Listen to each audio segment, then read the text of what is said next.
Guilt. His guilt production.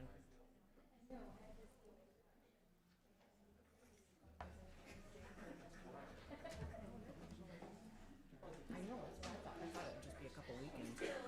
I know. It is 5:30 p.m. and I now call to order the Grand Island Public Schools Board of Education meeting. This is the February 10th, 2022 meeting. Notice of this meeting has been advertised in the Grand Island Independent, which is the district's designated method of giving notice of meetings. We want those in attendance to know that copies of the Open Meetings Act are available at the entrance of the boardroom. If anyone in attendance is interested in addressing our board, you are welcome to do so. We simply request that you complete the appropriate form and turn it into us so that you may be recognized during the request to address the board part of our meeting. If you have not already completed the form, please see the staff person outside the entrance to this room. Public comment is welcome. We do ask that no signs be brought into the boardroom. Mrs. Simmons, will you please call roll? Mrs. Albers. Present. Mr. Barsonis. Present. Mrs. Hinkle. Present. Mr. Hawley. Present. Mrs. Jurgens. Present. Dr. Bros. Here. Ms. Wolf. Present.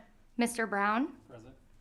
And Mr. Helinski is given prior notice of his absence, and his absence is excused. Now we have the mission statement. Erica, please read the mission statement. Thank you. Every student, every day a success. In educating students, we teach hearts as well as minds. Student commitments. Within the school district of Grand Island, every student has access to high quality, culturally responsive, and engaging learning environments. Every student will develop literacy skills across disciplines.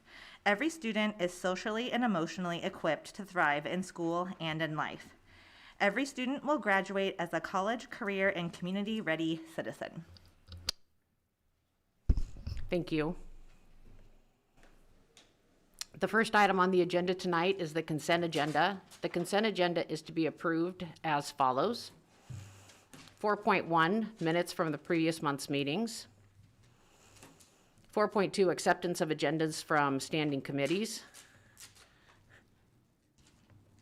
There we go. 4.3, claims as submitted. 4.4, bid proposals as submitted. 4.5, staff adjustments as submitted. 4.6, treasurer's report as submitted. 4.7, policy. 4.7.1, 7310 standards adoption on final read. 4.8, approval of agenda as submitted. This is the consent agenda as published. Would anyone like to remove any items or add any items to the consent agenda? Does anyone have a potential conflict of interest on agenda item 4.3? If so, please state the check number that you will be abstaining from voting on. Carlos? Make a recommendation to approve the consent agenda as submitted. Nope. I thought you had to abstain. I do too. Go ahead. I will abstain of voting on check number 80868. I will be approving all other items. I will be abstaining from check number 80776, but I will be approving all other items. Now, I was just trying to beat Terry to make the recommendation to approve the consent agenda as submitted. Mr. Barsonis and Mr. Brown, is there any discussion? Please vote. Motion passes.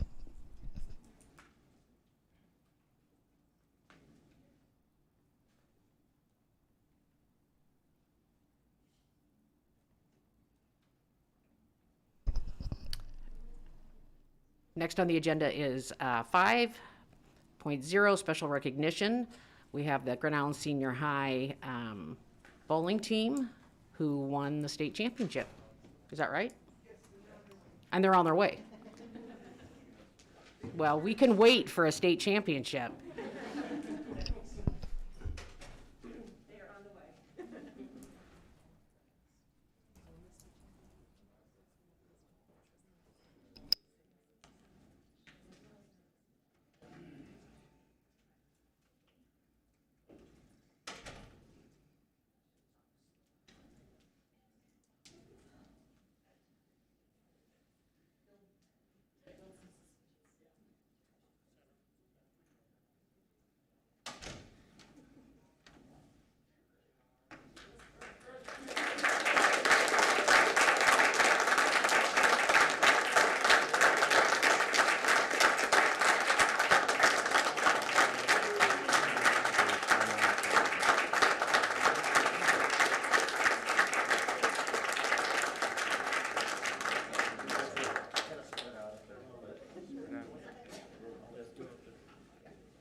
There's Mrs. Wells. Okay, awesome.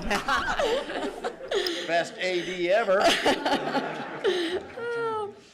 Okay, I am here tonight to introduce to you our 2022 Boys State Championship Bowling Team. And at this time, I would like Coach Paul Lee to introduce his bowlers and his assistant coach. Well, thanks for having us and giving us the opportunity. Much appreciated. We learned a lot this year. I'll start with the introductions. I'll turn around so I can see them a little bit. Caden Cusella, Braden Lee, Christian Mendoza, Malik Hansen, Austin Sensel, Thomas, Jet Hennings, Adam Dreher, and Brock Hurley. And the girls' coach is Brad Ernest, and he is also the assistant boys' coach. So, but it was a great season. Not only the fact that we came out on top, but probably more importantly, some of the responses we got from some of the parents and grandparents about how their kids, it gave them something to do, something to excel at, and opened up, and they got a chance to be a part of a team. So that made it way more worth it. But thank you for the opportunity.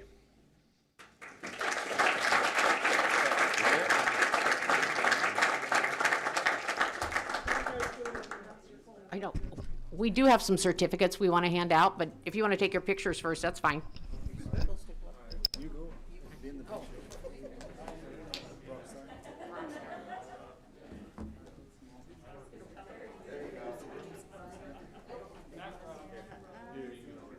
Actually, I can fit them in here. All right, one, You got to take your mask off. 2, We got Christian up front. just have you angle in a little bit because you're blocking Tom. Coach, you tell him where to go. All right, 1, 2, 3. Okay, parents. Stay there just a minute so parents have time. Feel free to come out or do whatever you need to get your phone. Coming up.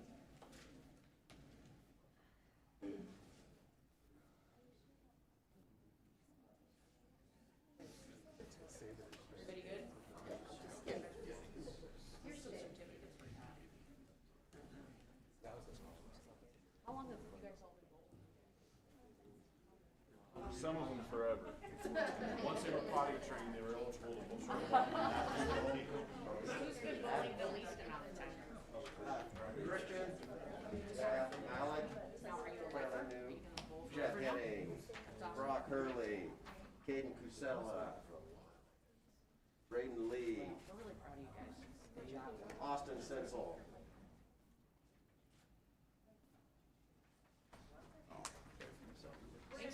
Photo with Mrs. Albers and Dr. Grover as well. All right, so everyone squeeze in again, just like before, except now you have more to hold. All right, ready? 1, 2, 3.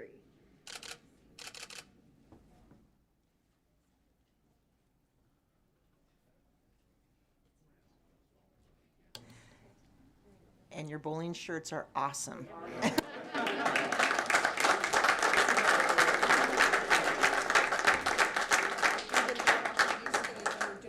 Have you introduce the girls that are here? Thanks again. Okay. Thank you. All right. Hey, Coach, I do have some questions for you.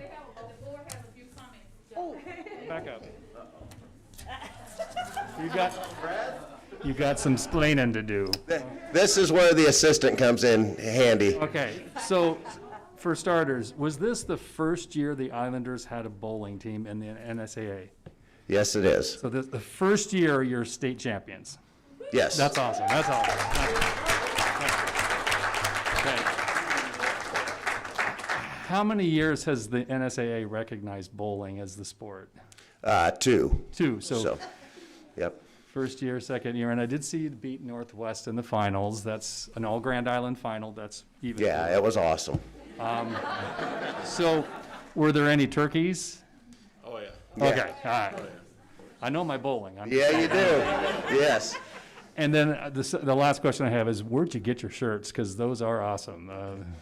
Can you get them somewhere? I mean, Brad and I came up with the design a few years ago with the help of Cindy getting us the logo and that's awesome. and yeah. So Yeah, if we can, Bolify.com is where we got them at, and we got the template, so. Awesome. That's what we'll stay with for a few years yet. Congratulations. It's so good that, I mean, you didn't just participate. You guys, really cranked it out this year. It's awesome. I can't wait to see it next year. I saw the highlights and it looked very exciting. yeah, we got a great group of kids, both the boys and the girls, and So, the girls are a younger team. so how many seniors do you have this year? On the boys, we have one, unless you're talking senior citizens. Seniors in high school. So you have only one senior. So we're going to be expecting some things next year then. Yeah, we are. The lone senior. We plan on it. When Cindy asked me to coach, I told her that we'd go ahead and win. I wasn't sure that I was telling her the truth, though. That's really awesome. Well, congratulations. Thank you. Oh. It will be televised on NET on February 20th at 9 a.m. if anybody would like to catch that. So thanks Thank for you all the so much. support. Congratulations again. Thank you. Good job. Good job. Thank you. Good weekend. Good job. See ya. Come on up, girls. My name is Brad Ernest. I'm the boys' assistant and the girls' head coach. This is a team that we got here today. We got a couple that are missing, but this is Brianna Miller. She's a sophomore. Anna Kohler's senior. And Ellie Brokaw is a freshman. And Brianna, Ellie, you're a sophomore? She's a sophomore. I'm sorry. And we got a couple freshmen as well. Ellie and Brianna basically had never bowled competitive bowling before, so this was a competitive, challenging, fun, what else would you describe it as? Tense, scary, yeah. But we learned a lot, and we want to thank you for the opportunity to do it, and hopefully we can continue. So, you guys got anything to say? You never do. You never do. We need to talk about Anna being the single qualifier. Oh, and Anna, she qualified. She was on the single side of it. She finished third at districts, which qualified her for the individuals for state. So she was our one qualifier, and she finished 13th out of the 50 that were there. So she had a good showing.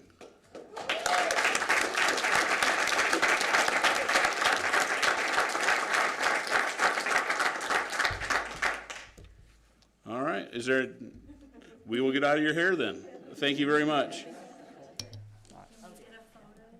Oh, sure. I do have one question for you. Yes. So, what kind of numbers are we going to be looking at next year? Are we going to do some recruiting to get some I more think we're at girls? 7 now for 7? next year. Hopefully a couple others. That would be awesome. We had one, Anna was the only girl that we knew of on the girls' side that basically had ever bowled. Right. So we went to a unified practice, and I guess we did a little recruiting, see what we could find, and hopefully we can find some more. We'd like to get up around that 10 number for sure. Would be great. That'd be awesome. So everyone out there, bowling's it. Yeah.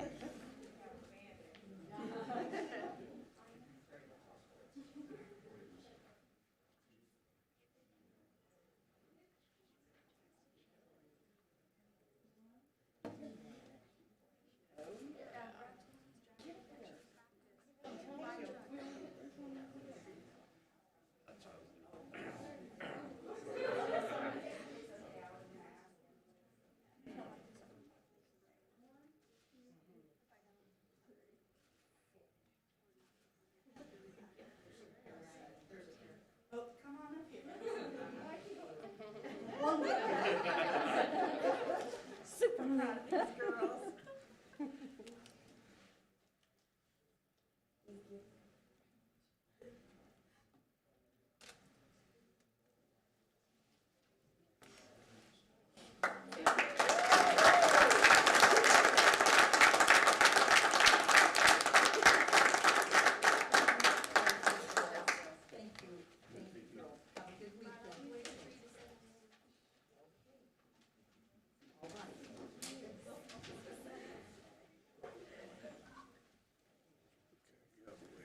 No, you stay right here. Okay. And Christy, you stay right here. Okay. I was getting out of it. Yes. Okay, and then girls just kind of circle around. So next item on our agenda is 6.1 GISH update on girls wrestling and the Archipelago. Looks like girls wrestling is first.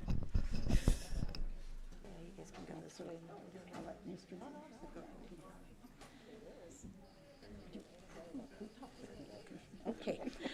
All right, Board of Education, I would like to introduce to you our 2022 Girls Wrestling Program and athletes. When we called our first meeting to come to a wrestling meeting, we had 62 girls that signed up that they were interested in high school wrestling. And it was amazing. And then Coach Evans and Coach Dubs started having weekly meetings with the girls and the parents to get the expectations about in the classroom, in our community, and on the wrestling mats. So he had weekly meetings, agendas. This has been so wonderful to watch these girls just grow in the classroom, in our hallways, and on the wrestling mat. I am so, so proud of them. And I would say this is a program that really has touched a lot of lives in a lot of different ways. I've never heard so much yes ma'am, yes sirs, and Coach Evans and Coach Dubs have built that culture of respect and integrity, and this is who we represent as our brand at Grand Island Senior High.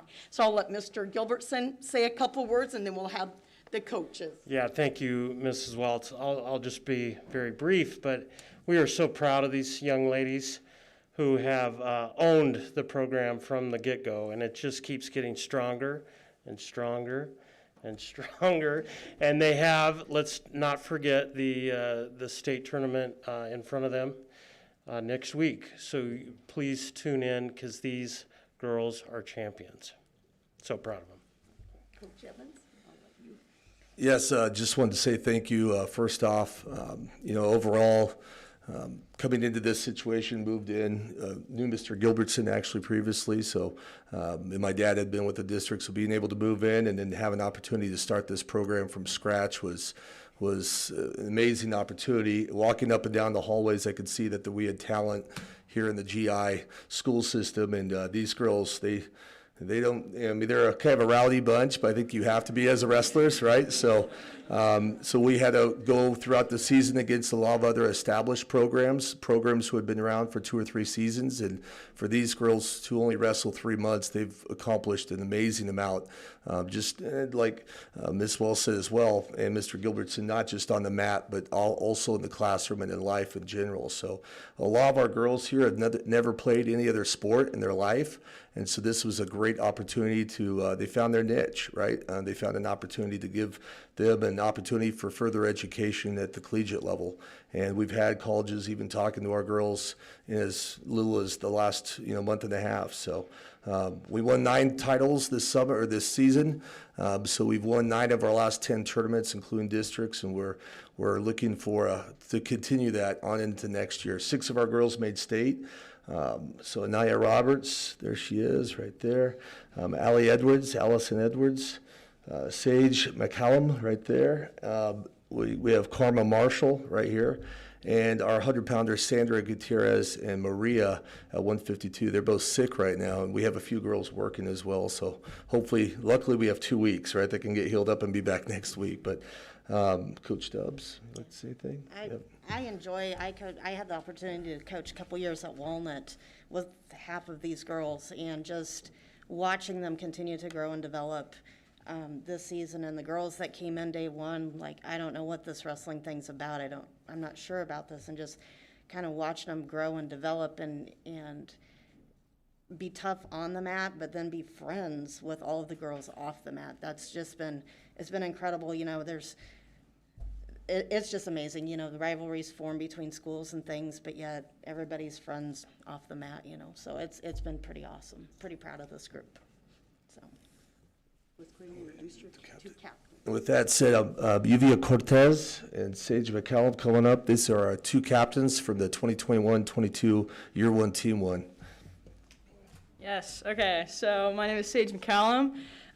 Like Coach Evans said, I'm one of the captains on the team, and I'm the only senior on the team, so that's been quite the experience, and I cannot even extend enough gratitude to the school board for allowing this sport to be implemented. Once I heard that wrestling would start up for girls, I was kind of like, oh, like, you know, it's my last year, like I can give it a try, and it'll just be a fun little side thing I can do this year. And it's really turned into, like, I'm even gonna go as far as to say, is like the highlight of my life.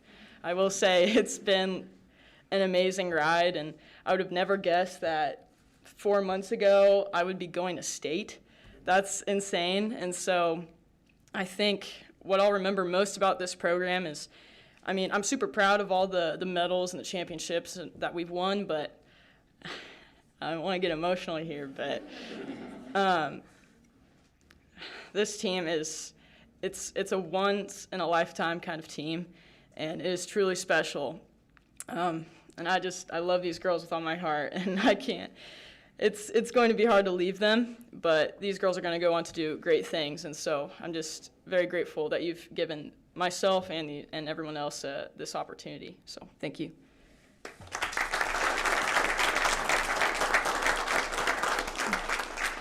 I'm Yuvia Cortez. I'm the second captain of the team. I just want to say thank you because I was a past wrestler, and there's also a few past wrestlers who were just able to relive that in high school. So I just want to say thank you for letting us relive that again and being able to wrestle again in high school. Thank you.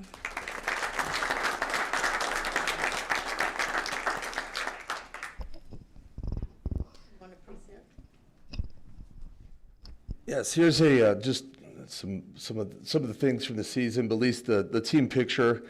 We had this done maybe a week or two ago with our tournament championships and the girls wearing all their medals and so forth. We took a team picture at the beginning of the year and we said, you know, let's take one at the end, and they have a different look about themselves now, right? So I mean, but anyway, thank you.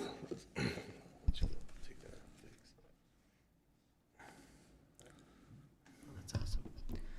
So, your coaches aren't just proud of you, and Mrs. Wells isn't just proud of you. We are all super, super proud of you. And I was ignorant about girls wrestling, I've got to tell you. But honestly, we are all about making sure that kids get the activities that they want. And so you want girls wrestling? Well, we're going to try to get you girls wrestling then, because we want every student to have some place to land. We want that for you guys. And I did come to a wrestling meet because Sage McCallum is one of my favorite people on the planet. And you guys are scrappy. And I was sitting next to a friend of mine. I knew nothing about wrestling, thought I didn't like it until I started watching you guys. I sat next to Thomas Sage, as you know Thomas. He wrestled in high school. He told me everything that was going on. I started to understand the scoring. I started to understand what was going on. And it was a blast. I loved it. And I was so impressed by all of you. I can't even tell you. I was a little frightened, but very impressed. And it was just a blast. So I'm just so pleased and so proud of all of you. And just go out next year. We want to see you guys back here every single year. We want you in our boardroom every single year. So just keep coming back. So well done. Thank Anybody you. else have anything to say?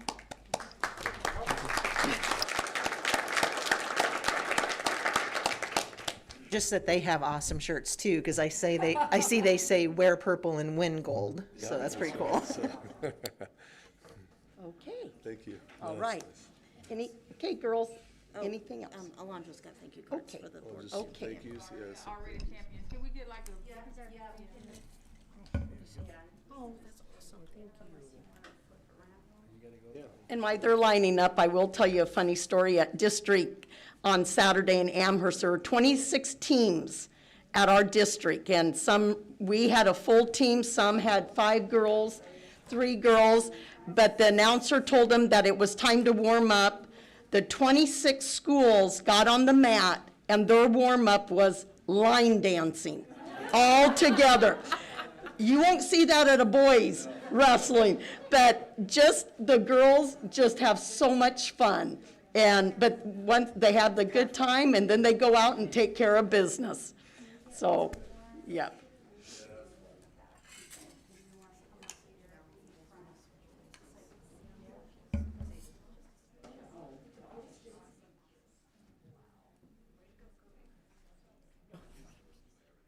See, if this was boys wrestling, they wouldn't, get in formation as well.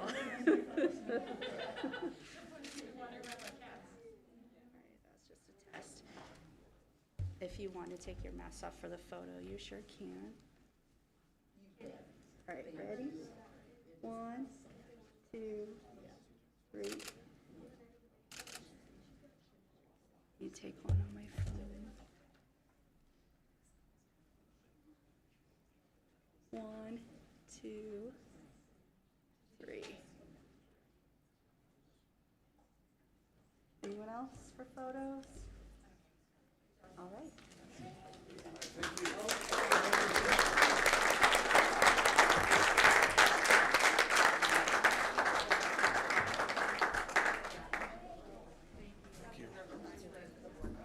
Oh, thank you so much. Yeah.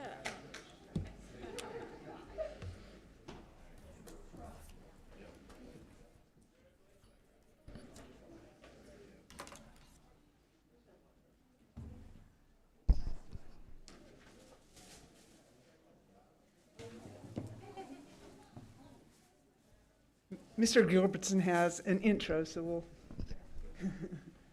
he has a lot to celebrate tonight.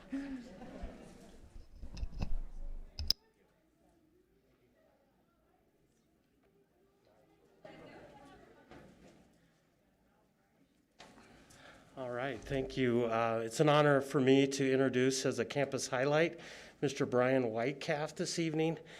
I know I speak for many students and staff at Grand Island Senior High when I tell you that we are just so grateful to work with Mr. Whitecalf as the family and transition community liaison person with the district, and then being housed in Grand Island Senior High and heading up the Archipelago, which he's going to tell you about tonight, is just has been amazing. And I reflected with Brian how important the timing of this implementation was right prior to the pandemic. It's just amazing how that happened. And the other point I wanted to make is Brian is so involved as a staff member in our high school.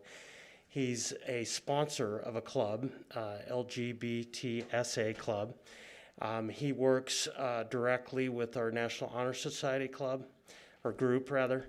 He works with their Unity Council. He just met with them recently, shared a resource with them, and he's just so collaborative in nature and works with students, which helps the mission of what we're trying to accomplish with the Archipelago. And I thank the board for your support. President Albers, thank you so much for your vision and support with this whole thing. So without further ado, let's give a hand for Mr. Whitecalf. Come on up.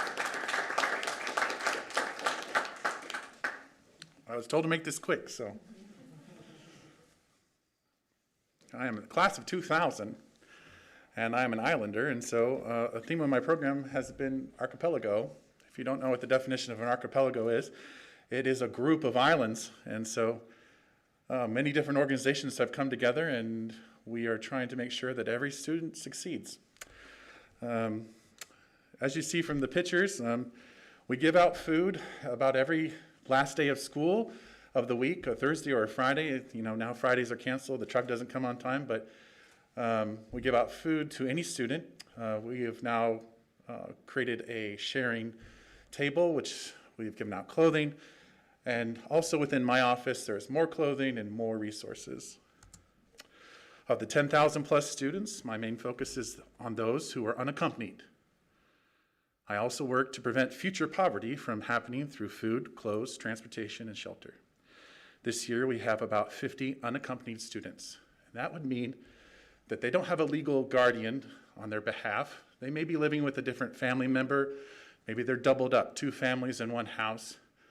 And so these students would then qualify for assistance with transportation. We do have the weekend bags of food that go home too, and there are a couple of hundred students that are on that as well. We've given out 28 books and 17 backpacks and school supply packs, 82, and folders and notebooks, 94. My students volunteer every other Friday to help unpack and distribute the food boxes. By volunteering, they have been more comfortable with receiving food themselves. Dawn Dual-Rutt, social worker at Success Academy. 12 pairs of gloves and earmuffs, coats, jackets, 32, 4 hats. This is our basic table. I put clothes out there, and guess what? Someone else comes along and puts more clothes on there too.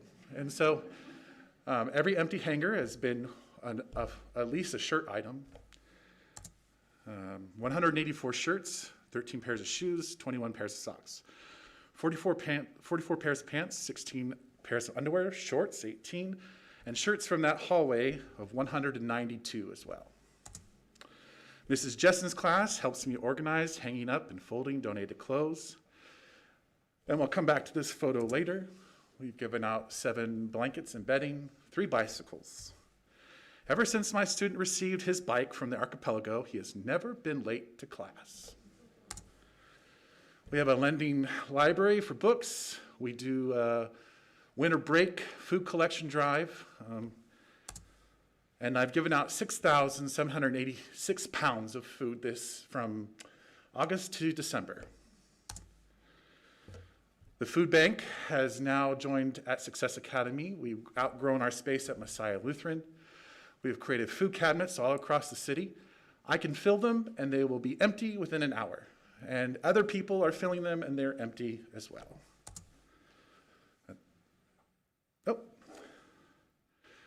The food bank on Saturdays was every week. Now it's every other week. Now it's getting very logistical and sometimes it doesn't show up.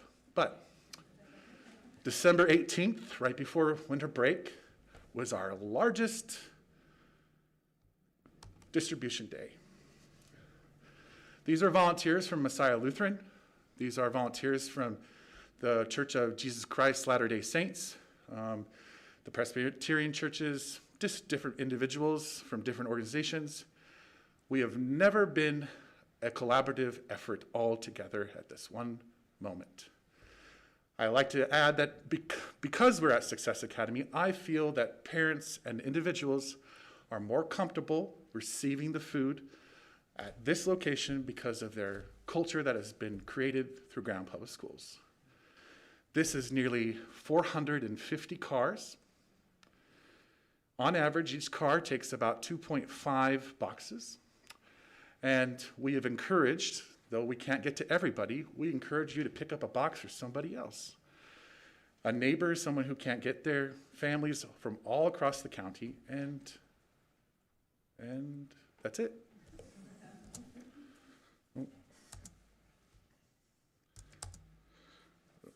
Oh, I missed a slide. 1 second. Ultimately, I'm teaching people to share with others in their community. I like to thank Grand Public Schools for the shopping carts from Shopco. Individuals coming to pick up food were unable to carry them all home. Shopco carts were going to be not used or utilized, and so they have been instrumental in a lot of the families who wanted to pick up more food and could not. Mrs. Alexander's son is there getting out of the truck. He is helping. St. Mary's has put up a box. Yolanda there, who helps me fill that box, she is my 1984 Head Start teacher. There at the top is Mr. Woods' son. Of all the shoes that get donated, most of them are not wearable. And we have donated them back to an organization called Souls for Souls.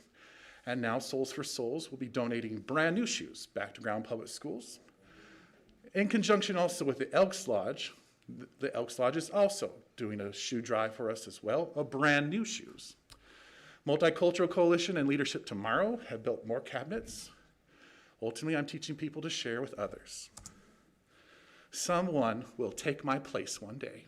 It might be one of these children. Mr. Kelly there, he built those boxes for his Eagle Scout project. And then you see different kids come with their parents and putting items inside that box. Now, I'd just like to say, I've had my mental health days, and I've gone to California 6 times this year, and we have driven every time. And that picture down there at the bottom really bothers me. It's in front of a church. It says, "Try Jesus," and it also says, "No trespassing." It also has a phone number, not there on that picture, for people to call, to turn that person in for sleeping there. Now, this is a very nice shirt. It's great, right? But students won't wear it because of that date. So, these last few times of me going to California, we've left bags of clothes. Mrs. Justin's class sorts them out by size, puts them in a little sack, and then for Christmas, on Christmas Day, there was a man sleeping in that tent there on the beach. And we dropped a bag of clothes right there for him, and food. That little bench there is my meal from Christmas, half of it in the containers. There I am at a food bank, and I left one of those plastic mats and some food for anyone to find. And the corner up there, that man, I gave him one of these plastic mats. Sue Cook, who goes to Messiah Lutheran, she makes them. They're out of old Walmart sacks. They don't hold water. So when you're laying on the ground and it's wet, this is perfect. They also reflect the sunlight back, so if it gets overheated, you've got a cool mat. That man, when I walked up to him and gave it to him, he said, "This is cleaner than anything I have."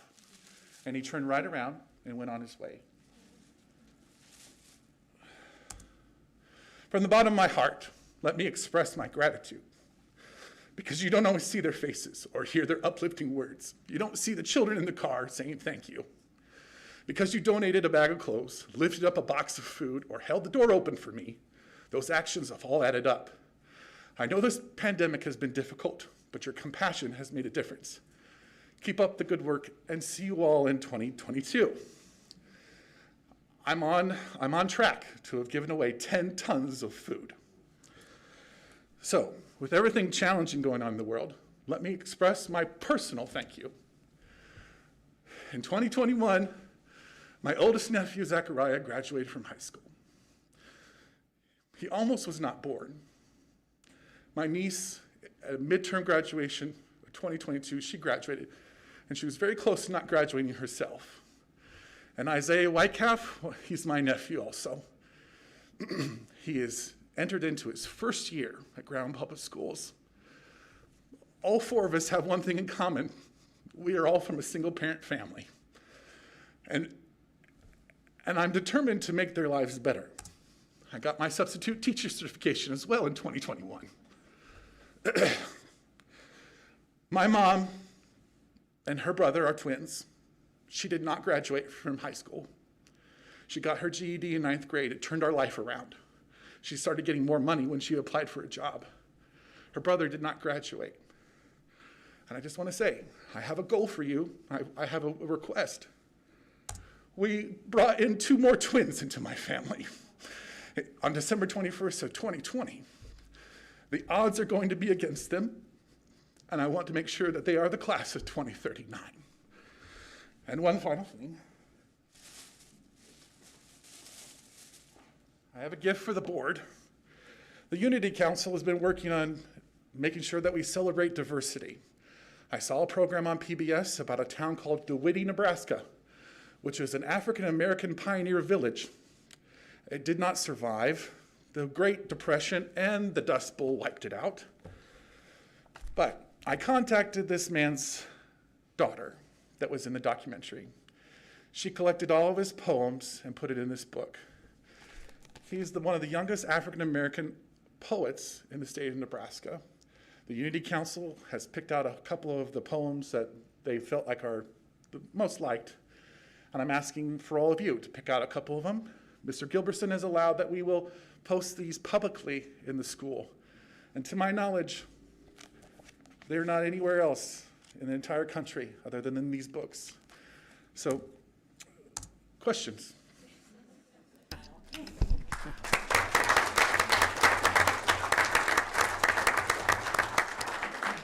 Well, thank you for coming, Brian. I have to tell you, you're just one of my favorite presentations. I just love your presentations. And when you were here talking about the little food pantries, and we all kind of talked about it, Josh and I talked about it, and I had never noticed them before. And so then once Josh kind of told me where some of them were, I put my mom in the car and we drove around to each and every one so we could get eyes on them. And my mom doesn't leave the house much, but she will leave the house to put food in those little food pantries and feels like she's contributing something. You know, she's in her 80s.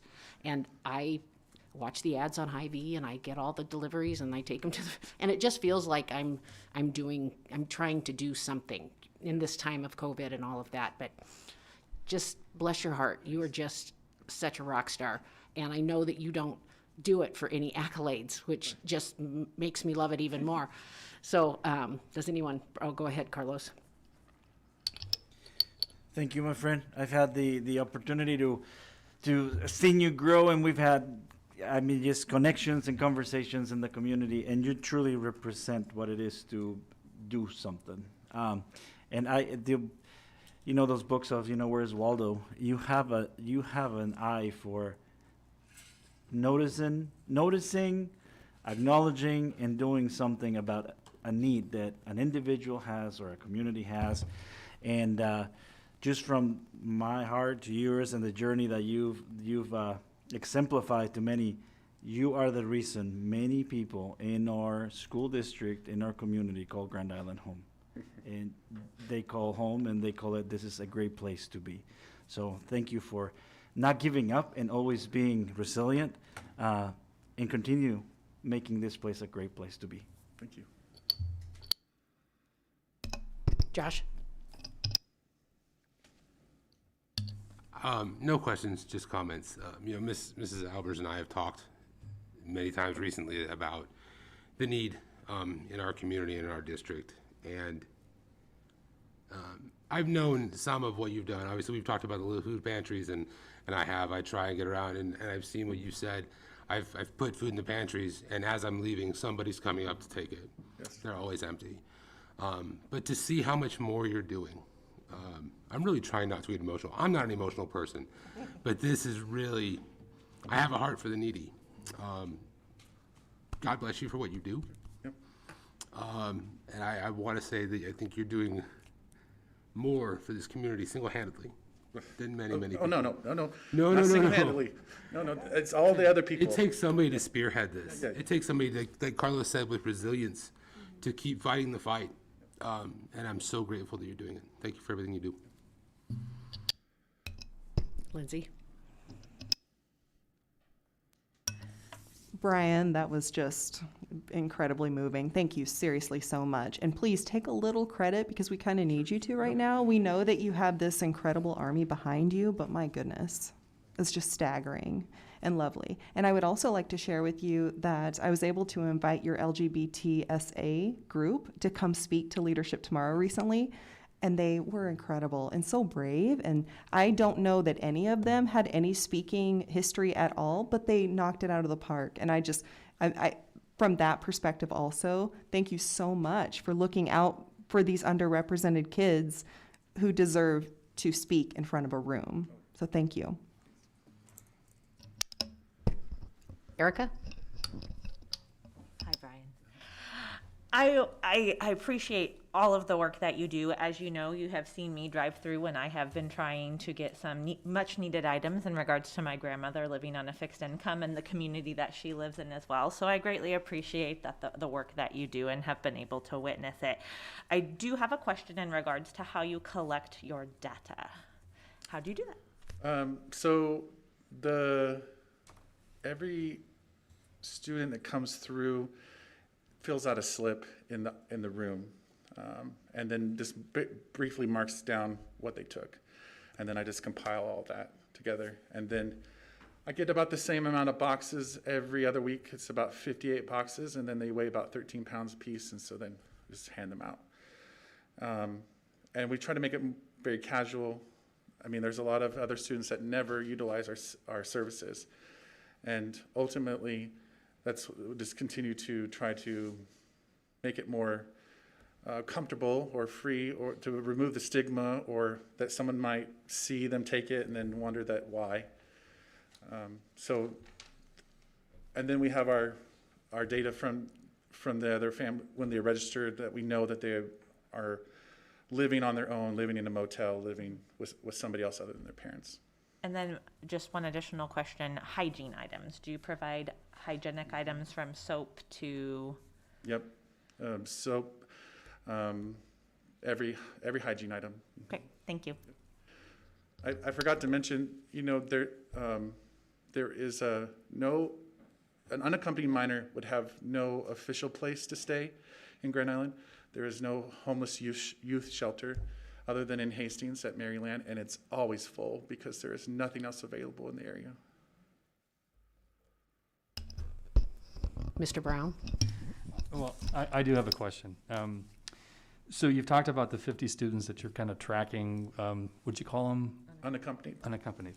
So that's just heartbreaking, but my question is so the impact on the students, how many volunteers, do you have an idea of how many volunteers at senior high that you have as the background of volunteering? It's as needed, I guess. Just other student groups that come, and staff too, that, the food, they give out the food just the same as me. Probably hard to put a number on, but I'm going to say it's a pretty good number of, like your army, so to speak, that just steps in when they need to, and helps unload boxes, like you said, putting clothes on tables. That's impactful for students. And I hope that number keeps growing. That number keeps growing, and the other number hopefully gets smaller over the time, that we can find places, for the kids that just are unaccompanied. That number is startling, to be quite honest, but like I said, the volunteerism that you're providing for kids, that's something that'll be a lifelong thing for them, hopefully. So thank you again. Dr. Brose? I just want to say thank you. A few years ago, you were here and you handed all of us a plant to keep alive. I have a lemon tree in my home. That's right. Every time I look at it, Brian, I think of you, and whenever we talk about what are we going to do with the stuff that we need to get rid of, it goes to you, because you are a constant reminder through that lemon tree of how things can grow and benefit other people. So thank you for that tree, and thank you for doing what you do. And it's not quite finished, but we have an agreement with the Grand Public Library. We'll be having a sharing table and a clothing rack there as well. The pandemic is, but it'll be there soon. It will be a couple more weeks soon. It'll be another avenue for people to go and get clothing and food. Mrs. Hinkle? Thank you. I just want to say thank you as well for all your work efforts. And can you share with all of us in the community, if we do have items, where do we bring them? Where's the best place to bring them to you? Well, if it's elementary school, the best place would be here at the admin and Families in Transition program, and with Holly and Christine. And if it's sort of more older stuff, then senior high is a great place, and Palm Tree door, and it gets to me every time. And also, I just encourage you that any other organization that you might know of, try to get them to have an event where they give stuff away, and then at the same time when they're picking up food and clothes, to talk about their programs. And what do you feel, other than food, what is the biggest need that you see right now for children? We always need beds, and I really always want bicycles, especially, elementary level kids are riding bikes, and then it dwindles off a bit in middle school, and then it's almost gone in high school. But we still have people that would gladly take a bike, and that's just been through the pandemic. A few students have helped us try to repair them and fix them up, and it just goes back and forth. But food, bikes, and housing. Okay, thank you. Miss Prada Gomez. I'm sorry, it's like Isabella. Miss Prada Gomez. I just wanted to say that I'm very grateful for having you in our school. I know walking down the hallway, the 100 hallway, is my favorite way to walk by just because I always see the sharing table and the books, and I've grabbed a few books from there and give books back. It's my favorite thing about Grand Island Senior High. And the poetry book that you gave to the Union Council to read, me and my friend went home right afterwards and we read it, and we loved it. I already selected a few poems, and I know I emailed you about it, so thank you. And I think you're a great aspect to Grand Island Senior High, and I'm very happy to have someone like you in the building for our students, and I appreciate it. Thank you so much, Brian. Thanks for coming.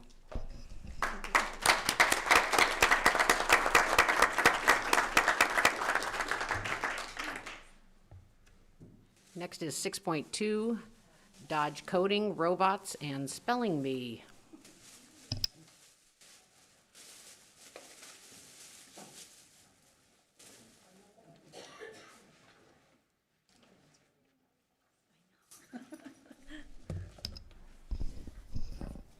Angie Eberl, Val Kamelka, Katie Wilkinson. Did I get y'all? Oh, there you are.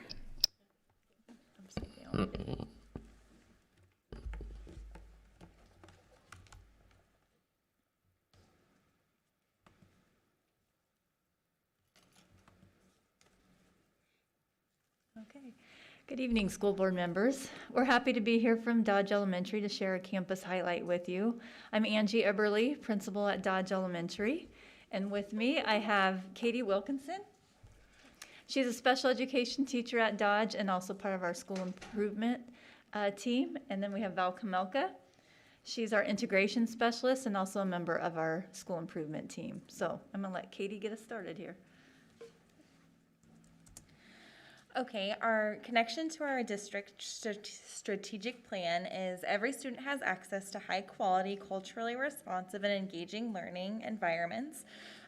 We are going to be having a video shortly, and you'll be able to see our scholars working in action in those environments, and it's pretty exciting. And then our impact on students, our learning targets, and this is across all of the grades, so since we're at Dodge Elementary, it's going to be across K-5. I am a computational thinker that can break down problems into smaller parts, identify key information, and propose solutions, understand and explore basic concepts related to automation, patterns, and algorithmic thinking. And again, in the videos, you will be able to see our scholars doing these things.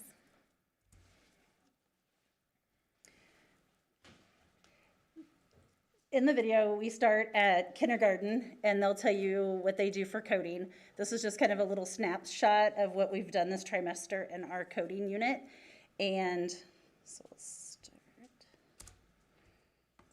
Oh, we have to click the link. I didn't know how you embedded. This is a dash robot. We have to code him by putting the right algorithms in his path. And here's them doing that.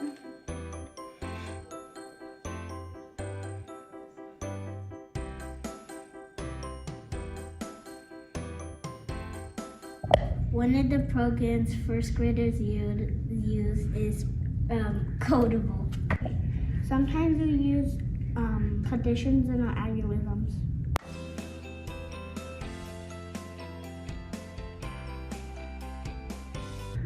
We had Robot Olympics. So a bunch of the classes we're doing Robot Olympics with the Olympics right now. So they're doing, I can show you the robots. Our Azabots did figure skating. So they watched figure skating and had to code them to do different turns and third flips. grade, we write and test algorithm in Code Spark Academy.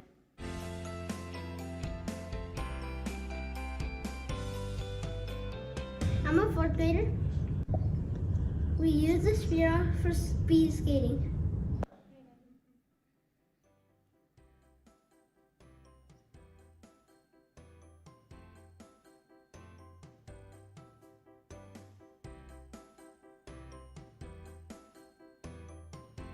You can see who won. I was the gold medal winner.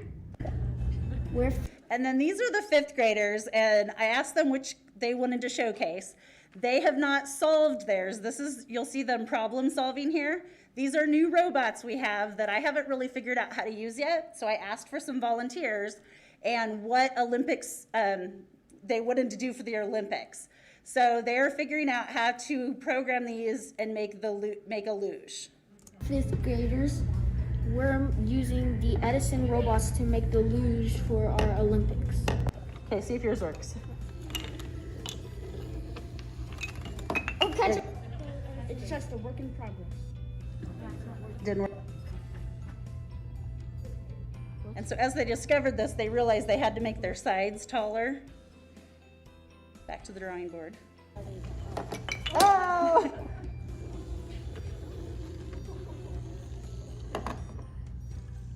Almost.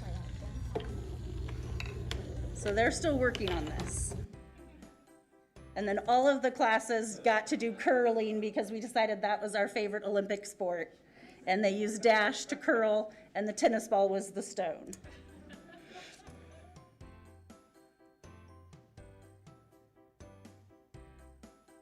And I love seeing all their excitements on their faces. They were cheering.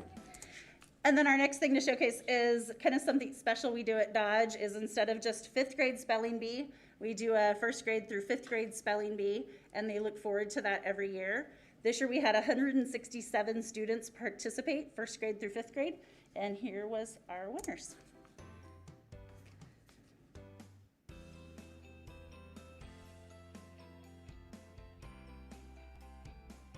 And then our 5th graders went on to the Hall County Spelling Bee.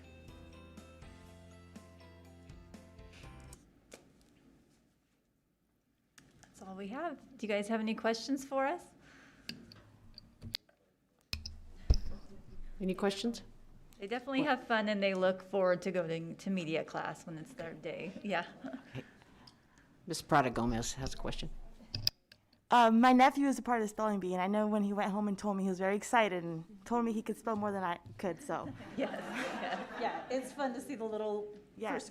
first grade always has the most, and then it kind of dwindles as they get older, but the littles are always so excited. Yeah, he was very excited, I can tell you that, for sure. Anybody else? Oh, I just lost my thing. Mrs. Hinkle. Okay, just a minute now. I quit. That's okay. So, in the legislature right now, one of the senators from Omaha is wanting to put forward a bill that would require coding, information technology in I think in high school, I'm not sure what class.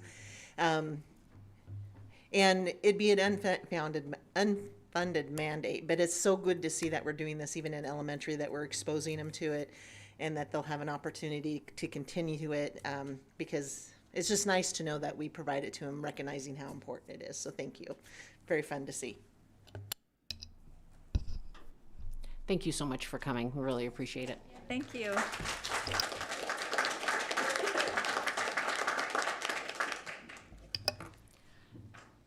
Six point through 3, educational life skills, Shoemaker.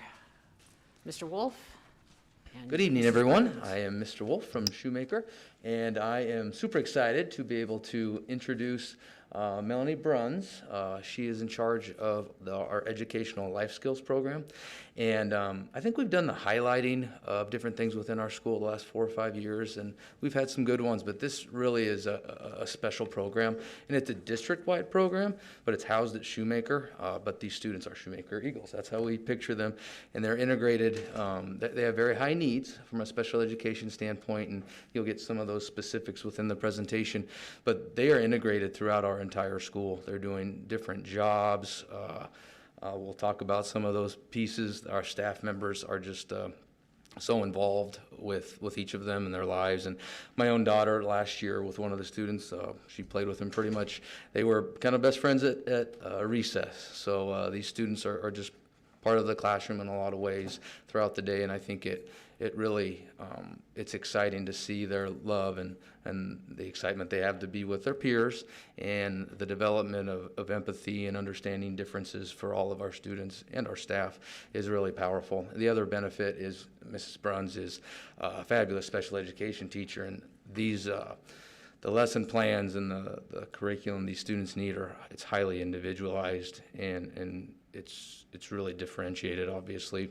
for each need, because the needs are so unique for each student. And she collaborates with our special education staff at Shoemaker, so we have kind of a four-headed monster of problem solving. So she takes this highly specialized knowledge and skill to the rest of our staff, and it's just really a nice collaboration, I guess. We're really blessed to have her, and I'll let her make the majority of the talking, so thank you. All right, so like Mr. Wolf said, ELS stands for Educational Life Skills. It's a specialized program designed to meet the needs of the students with autism or sensory and communication needs who exhibit dysregulated behaviors. Our staff supports students through highly structured routines. We have the lessons and activities just to help promote that positive student behavior. We use visual schedules, and we change our activities that we are doing every 15 minutes of the day just to keep them interactive and interested, because we all know students don't stay interested very long, especially kids with needs. In the pictures, you're going to see some of my kids or kiddos that are with their peers in music, and then on the other one of my boys is swinging on the swings. Our students are referred from their home schools when they are not having as much growth or success in their actual buildings. We have individualized programming, so we are working on their IEPs, standard-based goals, and any other daily skills or needs that they have throughout for that student. Our ultimate goal for our program is for the students to be able to go back to their home school. So we are constantly consulting with their home school, telling them, having progress meetings, having IEP meetings with them, just so we can all be on that same team and have that success for when they're able to go back to their schools. As you can see in these pictures, the one is one of the students is participating in a PE with his peers and then does have some para support. And the other picture, one of my kiddos is participating in the math class with his peers. Some of the activities that we do a Circle of Friends coffee cart, which I know everybody loves at my school, teachers and students included. We have the target student. They go and they use communication devices, Mac buttons, or some have the communication skills. And so they go and ask teachers for their order. And that's really working on that social skill aspect. And then we have a peer student that comes in and they help make the coffee and they deliver the coffee to the teachers, and then they get that money. We also work on Seesaw, which it's kind of like a Facebook page, but it's really cool. It's a typing app where the students are able to communicate to their parents. So we have like a setup of like a form that they fill out, and then they type it, and then they're able to send it to their parents, and then the parents can comment back and tell them how their day has been going and everything. We also have classroom experiences, so like you've obviously seen in some of the pictures already that our goal is to get them with their peers. So some of the activities that we do are they're able to do art projects, or some of them have done the Christmas concerts, or they go on field trips, or they just go in and a peer reads to them. So just being around those peers, and I find that most motivating for most of our students in the program. They participate in the specials, which are PE, music, counseling, and media. As of right now, we have 5 students. We have 4 paras, and then the certified teacher as myself, which, when we transition students back to their home schools, that number does kind of fluctuate. And then our program has been at Shoemaker for 6 years, and we have just loved it. In the pictures, there's a student working on math in his classroom, and then the coffee cart, there are some peers just working on making coffee and getting ready to deliver that to the teachers. And then just a couple extra pictures of students in music. The bottom one on the left is participating in the field day at the end of the year, last year, and then one getting ready for the music concert, and then the last one is just them playing outside for recess with their peers. So yeah, it's a fun program to be in. That is what I have.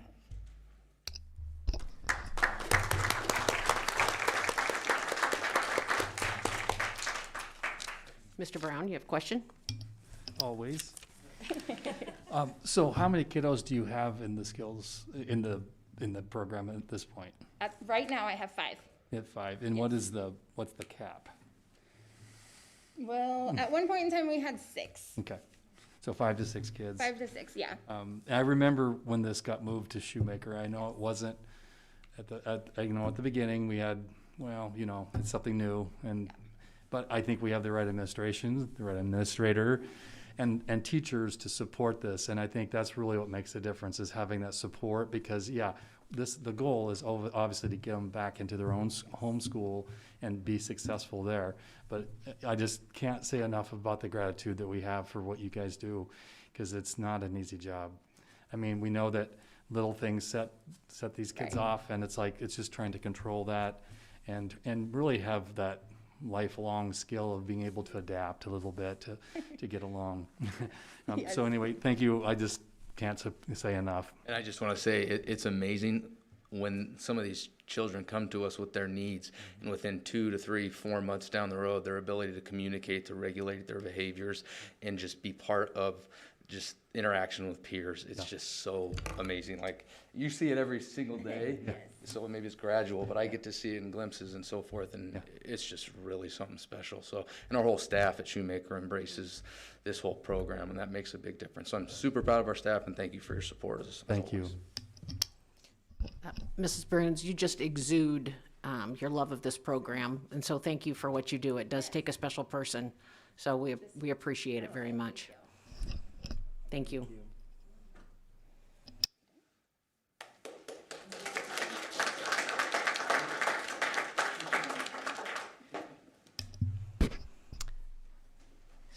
Se- 7.0, executive session for the purpose of discussing labor relations and superintendent's evaluation, because it is in the best interest of the public to discuss these matters in closed session. I need a motion, sorry. Make a recommendation to the board to convene to executive session for the purpose of discussing labor relations and superintendent's evaluation.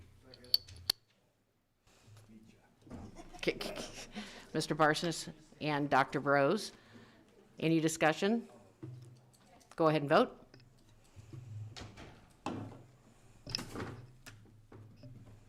Motion passes. The board will convene into executive session for the purpose of discussing labor relations and superintendent's evaluation.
did you just make the motion?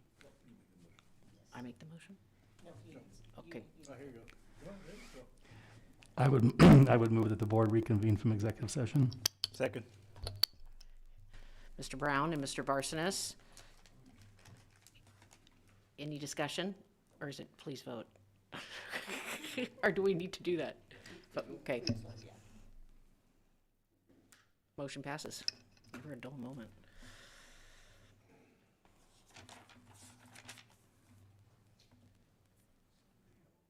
Okay. Bonnie thought she had a motion. Yeah, I can do it. So approval of action deemed necessary as a result of executive session. I would recommend we approve the 2022-2023 Grand Island Education Association Master Contract Agreement and all changes as outlined as agreed upon during negotiations, which includes a 3% increase on the base salary. Thank you, Mrs. Hinkle and Mr. Barsones. Any discussion? Please vote.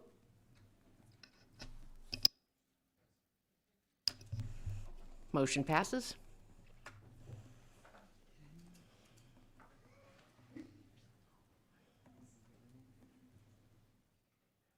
Okay. So do I just go to 10 now? Okay.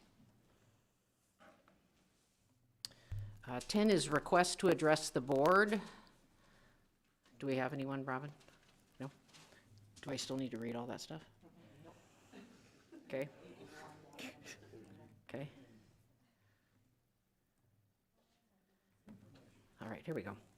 13.1, Policy 8420, Student Appearance Draft Revisions. Dr. Dexter. Well, this will be a pretty big change for our students, and especially middle school and high school. And we have not, well, the last time we revisited this was in 2020 with just some minor edits. When I first got here 13 years ago, I mean, we literally had like a little comic book of all the things that you could or couldn't wear and little characters, and we just get it all printed up, and then we'd need to add or take away. And so we'd really went back to, if it doesn't disturb or disrupt the learning environment, then you can wear it. But in conversation with our business partners and, job shadowing, internships, and then just people coming in to give presentations, they've just been kind of asking, what are we doing with dress code? So started doing some research, and there are some really, really good studies out there on how do you put together an acceptable dress code. So I worked with principals, we've met with parents, we've met with students, and really had some great feedback. So you can see in the red, GIPS attire guidelines exist to recognize that our schools require a more respectful attire than what is sometimes worn on social media and in the community outside of GIPS. Respectful guidelines include, but are not limited to, all students must be covered from the mid-thigh to top of chest in clothing that covers all undergarments. Items that cover the head, neck, or face other than district-required mask or approved religious attire are not permitted. For grades 6 through 12, school-issued ID must be made visible on the upper torso. All students, parents, and staff are responsible for implementation of the attire guidelines in GIPS. Students violating the attire guidelines will be asked to change their clothing before continuing in school. If a student violates a policy on a repeated basis, 3 or more violations, students shall be subject to such consequences as are determined to be appropriate by the school administrators in light of the particular situation.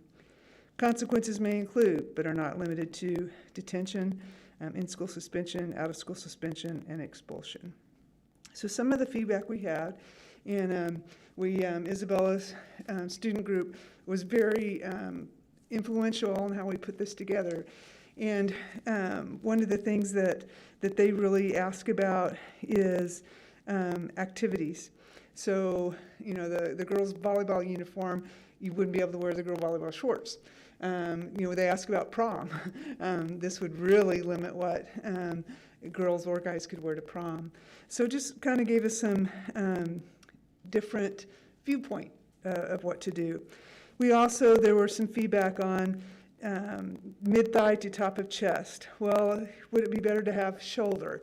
Well, we talked about, well, there are some, tops that still come down to here. So students really felt like chest was okay. Really trying to stay non-gender specific and not target young women, but to really, this is just appropriate dress. One of the things I did, I would just go out, walk the halls, sit in the office, and I'd just be dropping my head that, oh my gosh, this is going to be a huge change.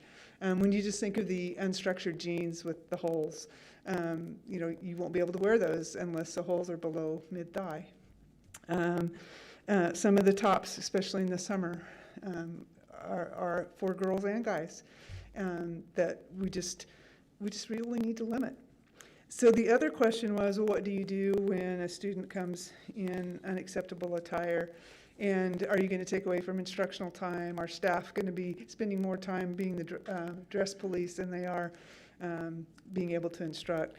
So Mr. Schlegel at the high school has already started talking with his academy team about how can we make this positive? How can we make it that this is something to strive for, not to go out of your way to prove that it's wrong?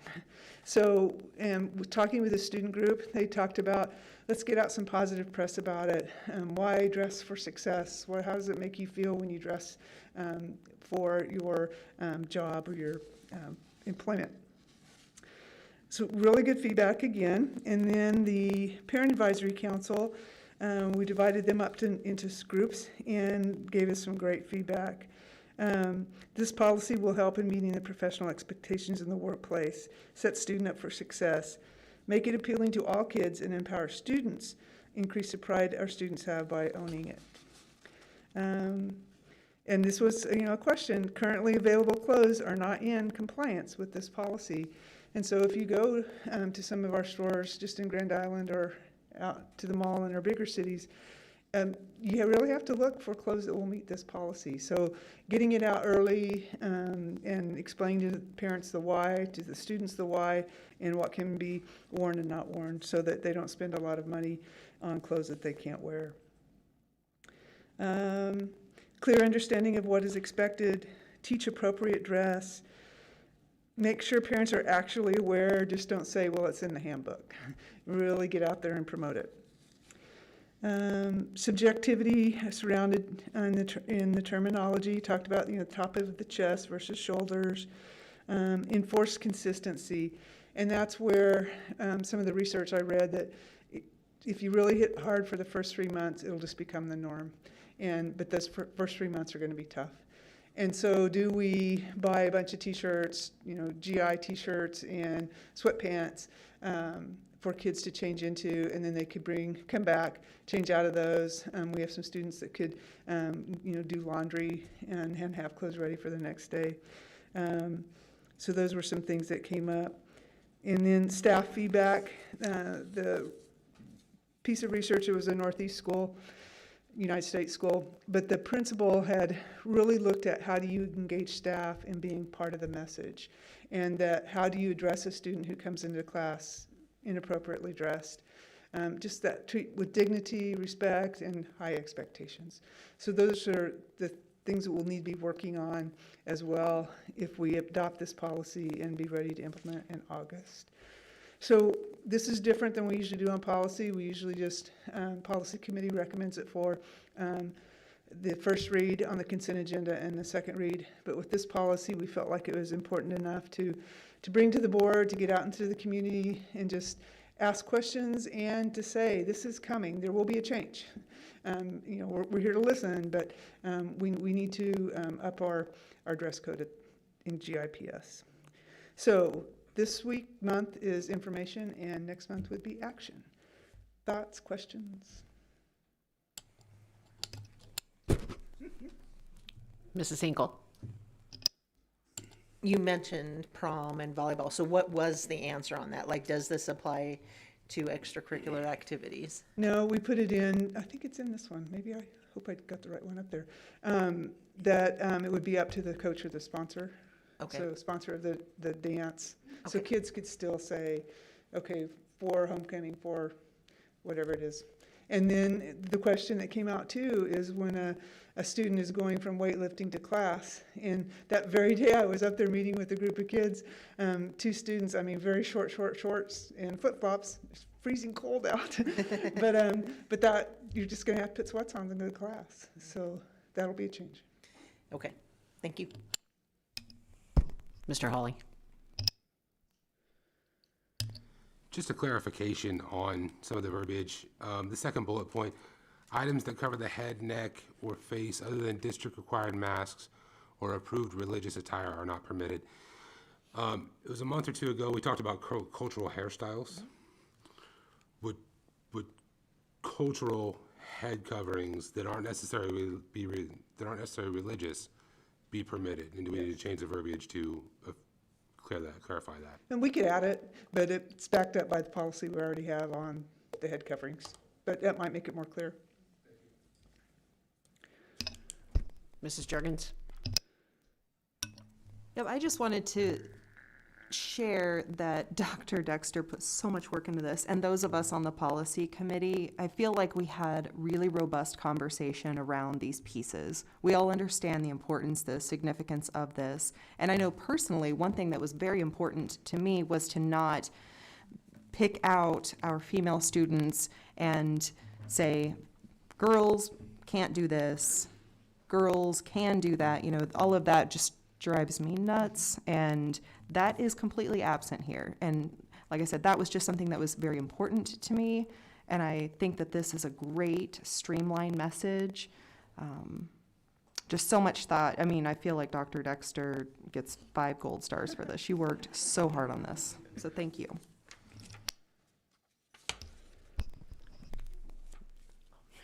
Ms. Wolf? And I just wanted to clarify, so back in the day when Carlos and I were students, I remember that in the policy, or at the time, if a student came with inappropriate attire, not allowed from the handbook, you would get stuck wearing the PE uniform. And it was very, very obvious then, so I just wanted to confirm or reiterate so there isn't any like bullying or shaming in regards to the attire that would potentially be provided for the individual to change into, that was something that was very important that we did discuss, so that way there wouldn't be this like what I remember from when I was in high school, when you would wear that outfit. So we did discuss that, so that way it wasn't like a glaring red light or something. Mr. Barsonis? I just love the conversations that all this stuff brings up, right? No, but kudos to that. You know, I have a 21-year-old, a 15-year-old, a 7 and an 8-year-old, and even myself as self-employed, yes, there's the self-expression piece, right, and you're growing, but we still have to, and there's still some guidelines and norms that if we can teach our kids, and how do you do that? I would just continue to remind, how do we remove some of the, that it's not so much a black and white thing. You're talking about, you know, the kids that go from PE to another class. It's like, are there some barriers? Are we gonna deal with some things because we are creating our own barriers? How do we do that, right? And how do we continue to help, to Erica's point, the students? And there was a time that I did work with at-risk students and families from different backgrounds and situations. It can be burdensome sometimes dealing with some students in different situations, and if they agree or disagree. So kudos for all the work that you're doing, and that we continue helping our students and our staff, and that consistency piece. So thank you. Do you have something else, Josh? Just a question about the change of clothes. So to Ms. Wolf's point, the old PE clothes were, well, that was not really cool. The old PE clothes, you guys should build these things better. The old PE clothes were not very fashionable, and you talked about picking up like GI t-shirts and GI sweatpants, and obviously there's a cost associated to that. How do we plan on tracking which students, especially if there's repeat offenders, and then recouping that cost if we don't see things come back? Well, they wouldn't get their clothes back. Is one way, is that you come back, you change back, we wash the sweats. So that's one way. Yeah, check in, check out, yeah. I know. You haven't been around. No, but again, make it, I shared with the policy committee that when I was a principal in the middle school that I had kids wear a t-shirt that said, "I love my principal." And was kindly told that's probably over the top. So we just went back to school logo, very plain, non-gender specific. And I could see our kids kind of pulling together and saying, we're all just going to wear the sweat outfit, which would be fine. So, but if you have, conversations, please shoot me an email, because we can make changes and keep working it. Mrs. Hinkle? So you mentioned you worked with a student group. So Isabella, how far beyond your student group do you think this is known that this is in the works? Not at all, and I think it'd be a big change, definitely. But I do get see the business aspect of it.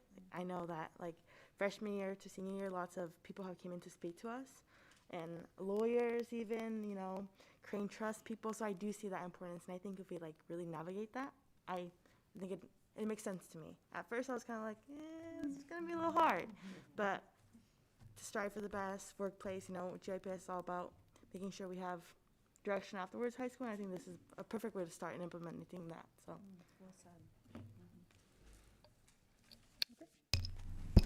Thanks, Dr. Texter.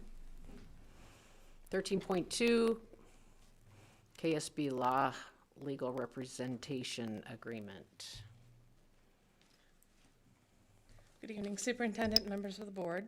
First of all, 5 stars is hard to follow. That's just, yeah, that's true, 5 gold stars. Dr. Schroeder is out sick, so I am pinch hitting for him. So I am presenting the KSB School Law Legal Representation Agreement. Grand Island Public Schools uses legal counsel as needed to conduct school business. The district plans to enter into a working relationship with a KSB school law firm. In order to enter into this working relationship, the board must approve entering into a legal representation agreement with KSB School Law. Are there any questions? The agreement was attached for the information for your review. I don't know if I can answer them, but let me know if there are any. Question? Oh, Mrs. Hinkle. And I can just say that I know I was on the governance committee and the finance and facility committee, and we had a chance to review it in detail, and I think it looks very good. It's nice that we don't have to do a retainer. They're just available there for us, so. As a lawyer, I reviewed it. It's standard. There's nothing, just out of curiosity. But yeah, there's nothing that stood out to me. Well, and all of us are familiar with this law group because we've seen them at different conferences, so they have presented some really good information at conferences, so we have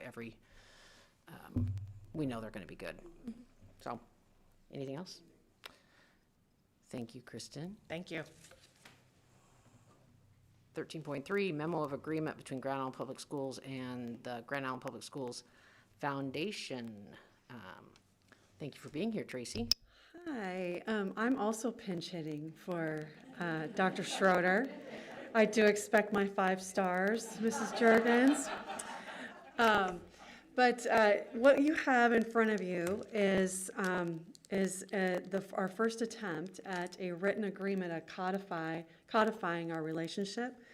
And, if you think about this, well, it's not broke. What are we fixing here? We've had a really strong relationship. I've been here, this is my 19th year. But we decided that, kind of looked at things, and it is best practice to have an agreement. It became very clear in the foundation's strategic planning process that we needed to pursue this. And really, it's clear relationship expectations on both sides, better alignment, more of a together focus, helps us achieve great synergy regardless of the personnel involved. And that's really important to us, and I know it's important to you. So this agreement is our attempt to write down our relationship and our partnership. And this is the result. We have had some legal counsel look at that from both sides of the equation. And the foundation board had it as info in their January meeting, and I do think they will approve it next week at their board meeting. But I'd be happy to answer any questions, or I'm super excited about actually getting to this point. So after 19 years, again, you know, it's one of those deals where it's be great to just write it down. Does anybody have any questions for Mrs. Skalberg? No, I don't think so. Thanks, Tracy. All right, thank you. 13.4, credit agreement for Medical Science Academy project. Hi, I'm Kristen. not going to say it's a conspiracy that he wasn't here tonight, but he's got a lot on the agenda to Does be have a out lot. sick tonight. So I'm going to give him a hard time tomorrow. He owes me coffee. So the credit agreement for Medical Science Academy project, the Grand Island Public Schools currently has a line of credit with Home Federal Bank, which is required as part of the Medical Science Academy funding. The agreement for the line of credit is expiring and needs to be renewed for another year. The line of credit is 2.5 million maximum line of credit. It is an existing agreement that's just requested to be renewed. Any questions? We all know about this. Any questions? Nope. Okay. Thank you, Kristen. Thank you.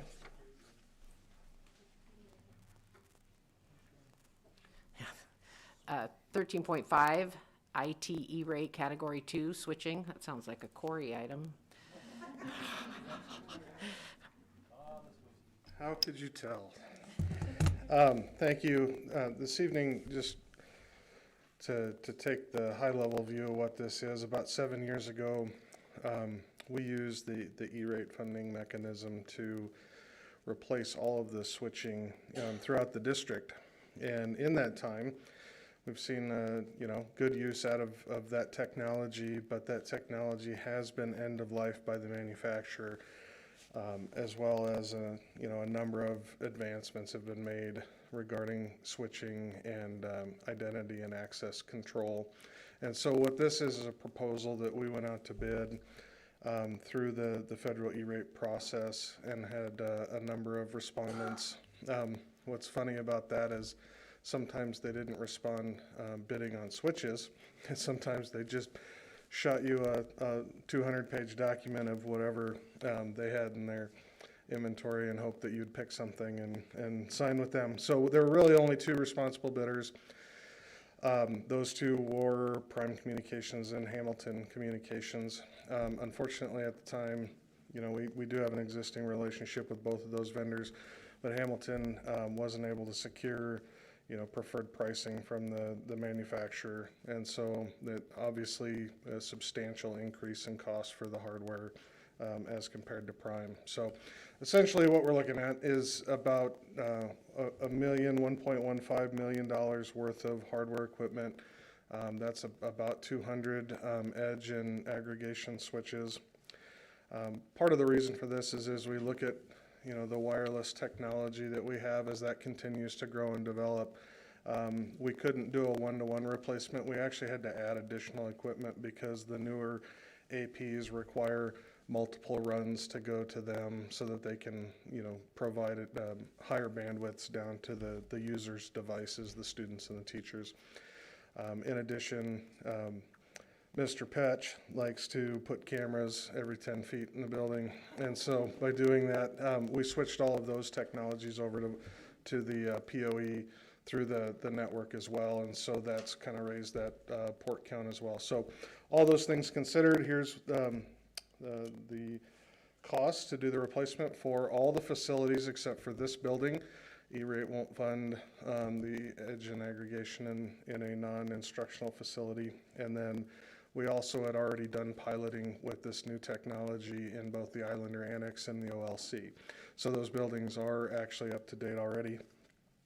Part of the services and the licensing that's included in this gives us the ability to really further secure and control things that get plugged into our network. So you can actually take a device, a computer, today, and if someone would walk into a building, unplug a phone, and plug in a computer, they'd have access to the inside of our network. This technology lets us profile and identify those endpoints, lock them down, send them out to the internet only, provide them with the basic services that they need without compromising the security. So, now that you're all thoroughly, informed, enthralled with the conversation, what it means is about $230,000 is going to come out of both ESSER and general fund in order to help pay for the 20% that GIPS is on the hook for out of that 1.15 million. So, any questions? Mr. Brown. With the issues that we're having with shipping and the shipping delays, do you have a game plan for, this is quite a bit of equipment, what kind of a timeline are we expecting, and how in rush are we to get this installed? So the equipment that we have in place is still serviceable even though it's end of life. They're still maintaining exchanges and things like that. It'll just get more challenging if we continued, beyond the next year. We are looking at a 10 to 12 month lead time on switching equipment. What I thought. It's fortunate, our devices, our end user devices, all the chip manufacturing really got pushed towards those student computers because everyone in the world seemed to need one. And so that was the right business move at the time, but it really did put a delay on the, everything else. Yeah. So. Okay, thanks. Thank you, Mr. Gearhart. 13.6, IT size cloud backup solution for G Suite. It's like, I don't even know what I'm saying. That was really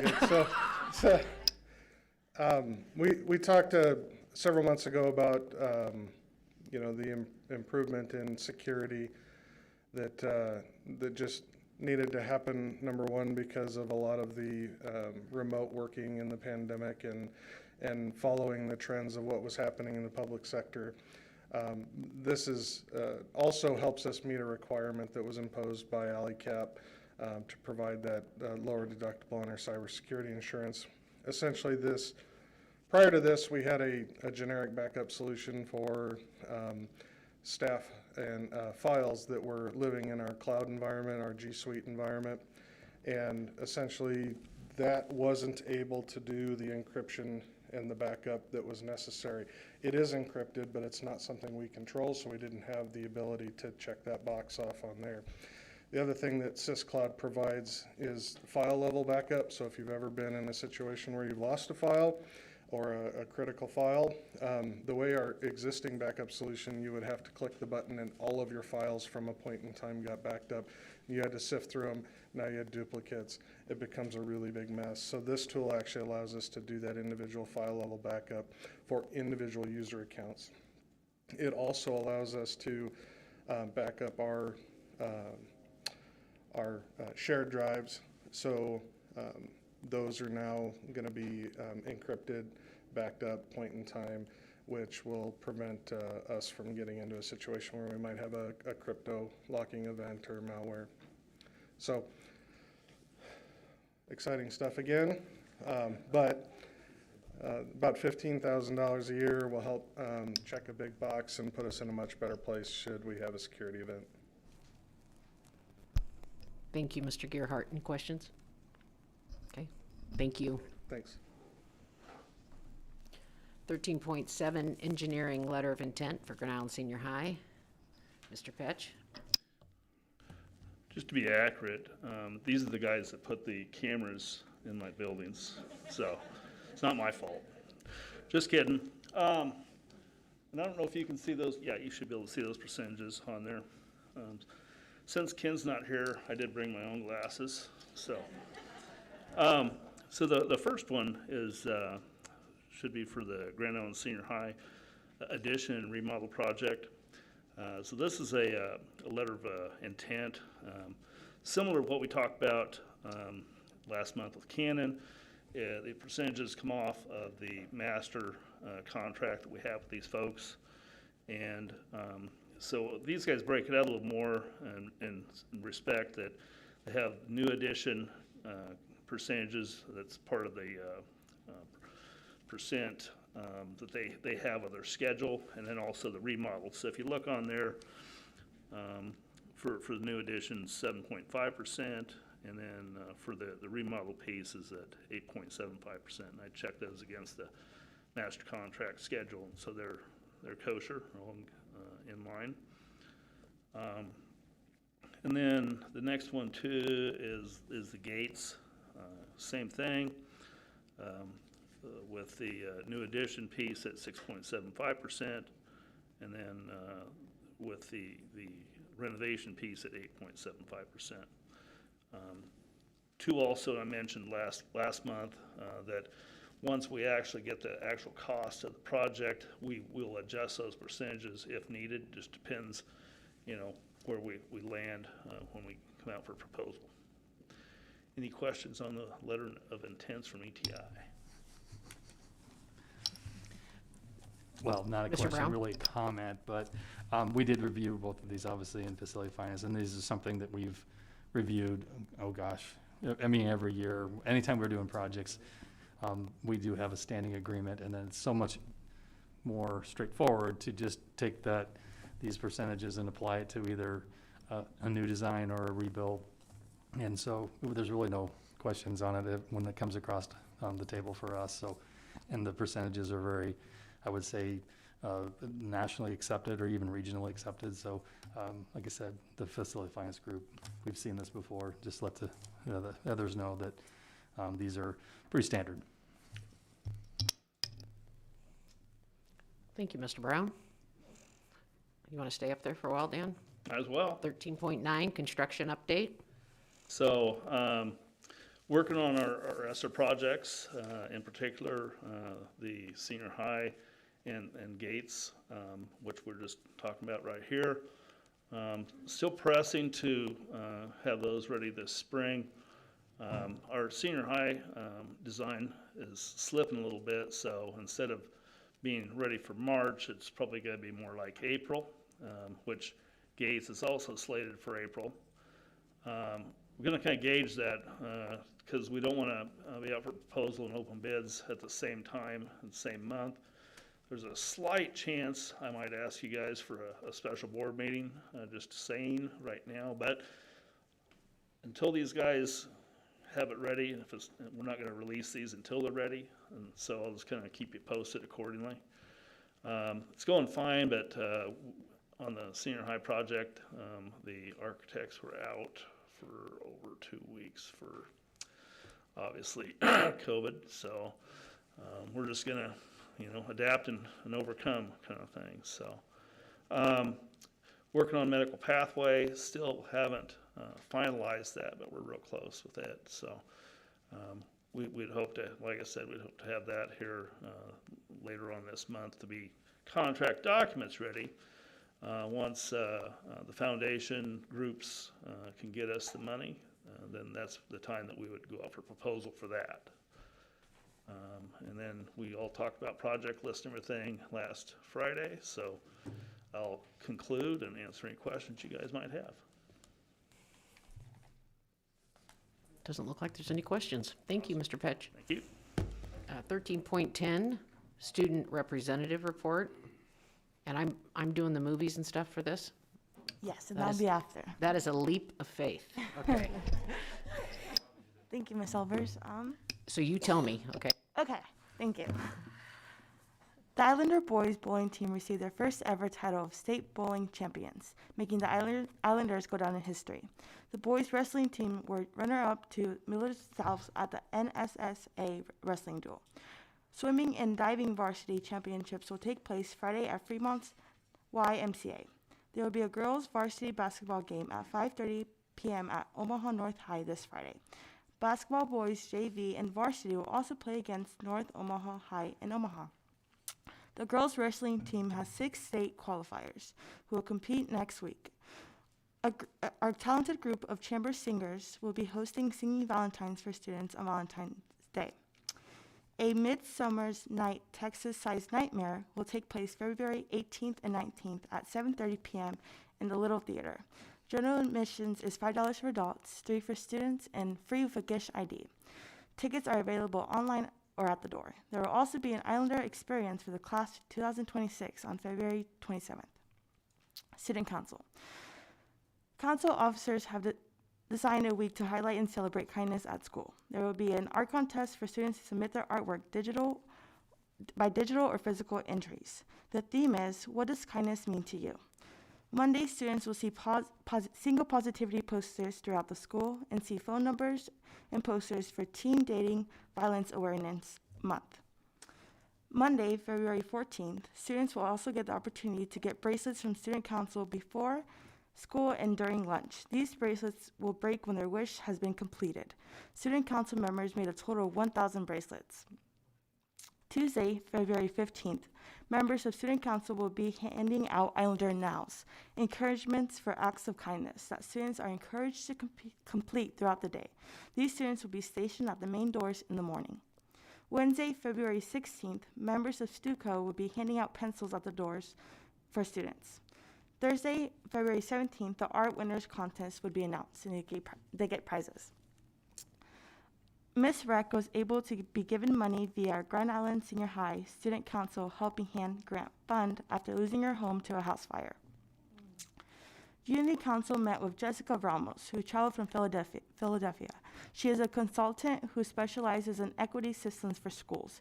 It was very reflective and supportive conversation on how we can become more proactive. As it is Black History Month, we have hung up posters around the school of historical African figures and their achievements. Mr. Whitecalf introduced us to a 20th century African poet from Nebraska who never got the chance to publish his work, and we have selected poems to be displayed throughout the building. The Unity Council is currently having discussions of usage of bonnets and do-rags on school grounds. More members have joined the club as of recent. Key Club, Victor Garcia, president of Key Club, designed a cells for individual roses with personalized messages. All the proceeds will be going to Miss Rec. Student Voice.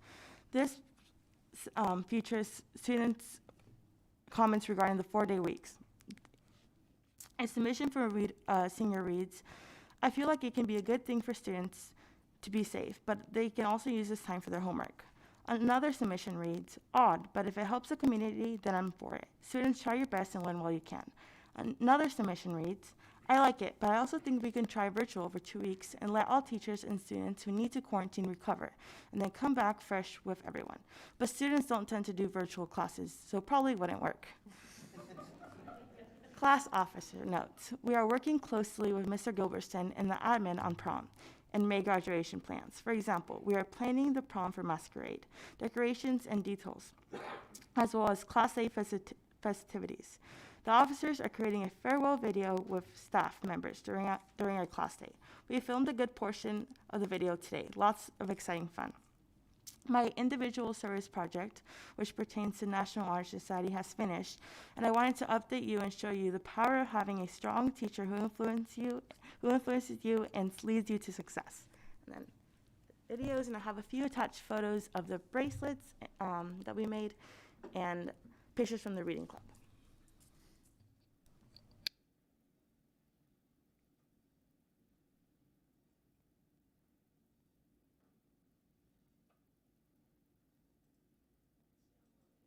My name is Jeremiah Safaru. Okay, what was your favorite part about book club? Getting the compass. Getting the compass? Did you enjoy it? Mm-hmm. Did you have fun? Yes. If we had another book club, would you come to it? Yes. What's your name? JC. JC, what grade are you in? 3rd. Did you have fun at the book club? Yep. What did you guys do?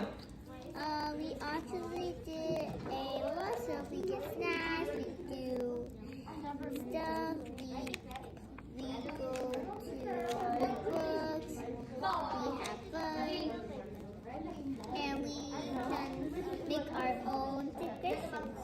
And we can make that you can save your friend. Do you want to show us your map? Sure, here's my map. a fish and this is a gummy bear. You're gonna eat the gummy bear, so here. So this is the fish.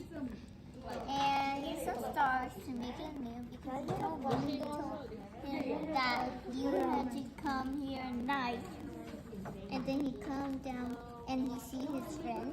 And then he's going to say, boom, I will give you the key if you give me a fish. So he did, and then he said, yay! And then he's done. And do get his friend. Fernando, what grade are you in? Third. What's your name? What's your name? What grade are you in? Third. What do you have around your neck? A necklace. Where did you get your compass? The book. Hey, I got a necklace too. Did you enjoy the book? Yeah. Did you have fun? Yeah. Me too. How about you, Fernanda? And it says I'm 100% hot. Do you guys want to share? You guys want to share your map with me? Yeah, look at mine. This is water, this is lava, and this is a bridge, and this is lava, a volcano that exploded. This is a hatch, and then I went to a snowy place. I don't in the mountains, and then I went to a desert, and then I'm gonna go to the moon. What's your name? Aiden. What grade are you in? I'm in 12th grade. So what was your mission for this What was my mission? individual service project? Basically, it was just getting to know kids. I mean, my career pathway is education, so I mean, this really helped me understand like elementary kids and the amount of patience you need for them, and helped me a lot. Improvising when you're alone, leading a whole group, getting them to pay attention is hard sometimes, but it was fun. Would you do this again? Yeah, I would do this again. What kind of publicity was needed to make this project a success? Okay, so when I called Lincoln, we were directly connected to the community liaison, and she was the one that helped us do everything. She made the poster needed for students to know what was going on. She made the permission slip, and I feel like right now we do have like a variety of students, and I feel like we made enough publicity for this. You have a choice between say this person or this person, and this is basically a trail. I think it's in a yellow diamond. That's all I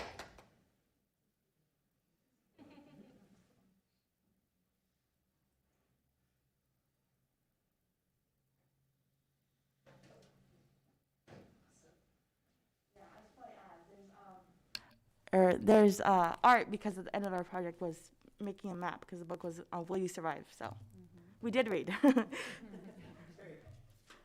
Did you want me to put the pictures up there? Yes, please. If yeah.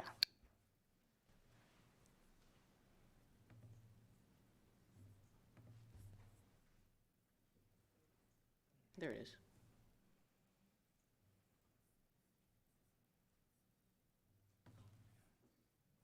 And this was at Lincoln? Yeah. Yes. Lincoln Elementary.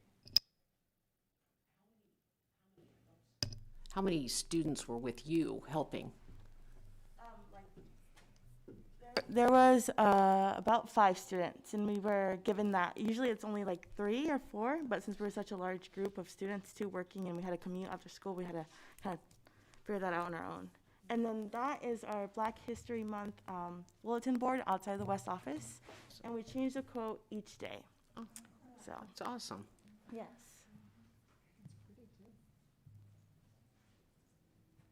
And then those are our bracelets. So Monday, students can stop by and grab a bracelet from us, and it says, I know you can't see, but it says, make a wish. And the bracelet's designed to break, so when it breaks, your wish has been complete. Oh, that's cute. And we asked the football boys if they would wear them. They said yes, so. Yeah. Yeah. All right. Well, thank you very much. Appreciate that. 13.11 Superintendent Report. Oh, thank you so much, Madam President. It's extremely difficult to follow our students tonight, so I'm just going to probably move to some other things. Thank you so much to the Board of Education for your support of the winter sports. And tonight you highlighted the bowling team as well as the wrestling, and we know that these are new programs that definitely require your financial backing for our students. And I just want to give just kudos to Cindy Wells for taking on new programming really in the middle of a pandemic, and we can just see the immediate impact to our students. So thank you so much. Also, just a reminder that I am conducting the listening tours scheduled with all of our campuses, and it's just been tremendous to start getting out to the buildings and visiting. We are collecting a lot of great information, but the purpose of the listening tours really is an opportunity for us to just stay relevant and understand some of the impacts that we're seeing for our students and our staff and how we continue to support them. I do want to take the opportunity to invite you to our 8th grade extravaganza. It's going to be on Sunday, February the 27th from 1 o'clock to 3 o'clock p.m. I do believe that we sent out a sign-up sheet. If you'd like to be a part of that, you can certainly join us. This will be an opportunity for our parents to take a self-guided interactive tour of the building, to ask questions of the staff so that our 8th grade students can easily be able to transition over to the high school. And so just want to thank Mr. Giberson, Nick Stoltenberg, and the district communications group for all of their efforts to make this a wonderful day. And I'm sure you've probably seen some of the advertisement on social media. So at this time, I do want to probably have Mr. Gerhardt to come out. We're going to talk a little bit about the pandemic data update that we normally bring to you each month. So we do have a little bit of data. But maybe as he's getting set up here, maybe I'll just add a little bit of anecdotal information to the 4-day school week from the teacher's perspective. So thank you for collecting that information from the students. But overwhelmingly, we've just seen great support from the teachers. The feedback has been tremendous. I know this was a very courageous leadership on behalf of the district, but most of them definitely have seen the impact to their planning. And as you'll be able to see here with Mr. Gerhardt's report, how beneficial it was. So it was very intentional, very proactive, and we did get the results that we were looking for from that move. So thank you for your leadership. Over to you, Mr. Gerhardt. Okay. This looks familiar, as it does every month. The dashboard, I think we're in a lot better situation than we were the last time we looked at this. A couple of things to note: the 357 there in the lower left corner is the Tri-County case rate per 100,000 over 7 days. So if you recall, that number that we targeted initially way back in last summer was around 50. We're still much higher than that, but we're a lot better than we were. I think 1,900 was where we were just a few weeks ago. The positivity rate has come down. It was up to 73%, I believe, at one point. So if you went and got a test 73% of the time, it was going to be positive, down to 46. We'd like to see it much lower than that still, of course, but everything's moving in the right direction, as you'll see here in just a couple minutes. So like to give the comparisons for the region just to kind of see what the trends are. This is the past 60 days for Lancaster, Hall, and then Nebraska. Lancaster's the green, Nebraska's the orange, and then Hall is the blue there. And you can see that we followed pretty much the same trends. This is what it looks like when we look back to the beginning of the pandemic, just to give an overall idea. Again, Lancaster, Hall, and Nebraska, we all hit that peak 3rd, 4th week in January here and turned the corner pretty quickly as well. This also includes another area in New York was in the news, New Jersey, Florida. We could have picked any of them. They kind of look the same.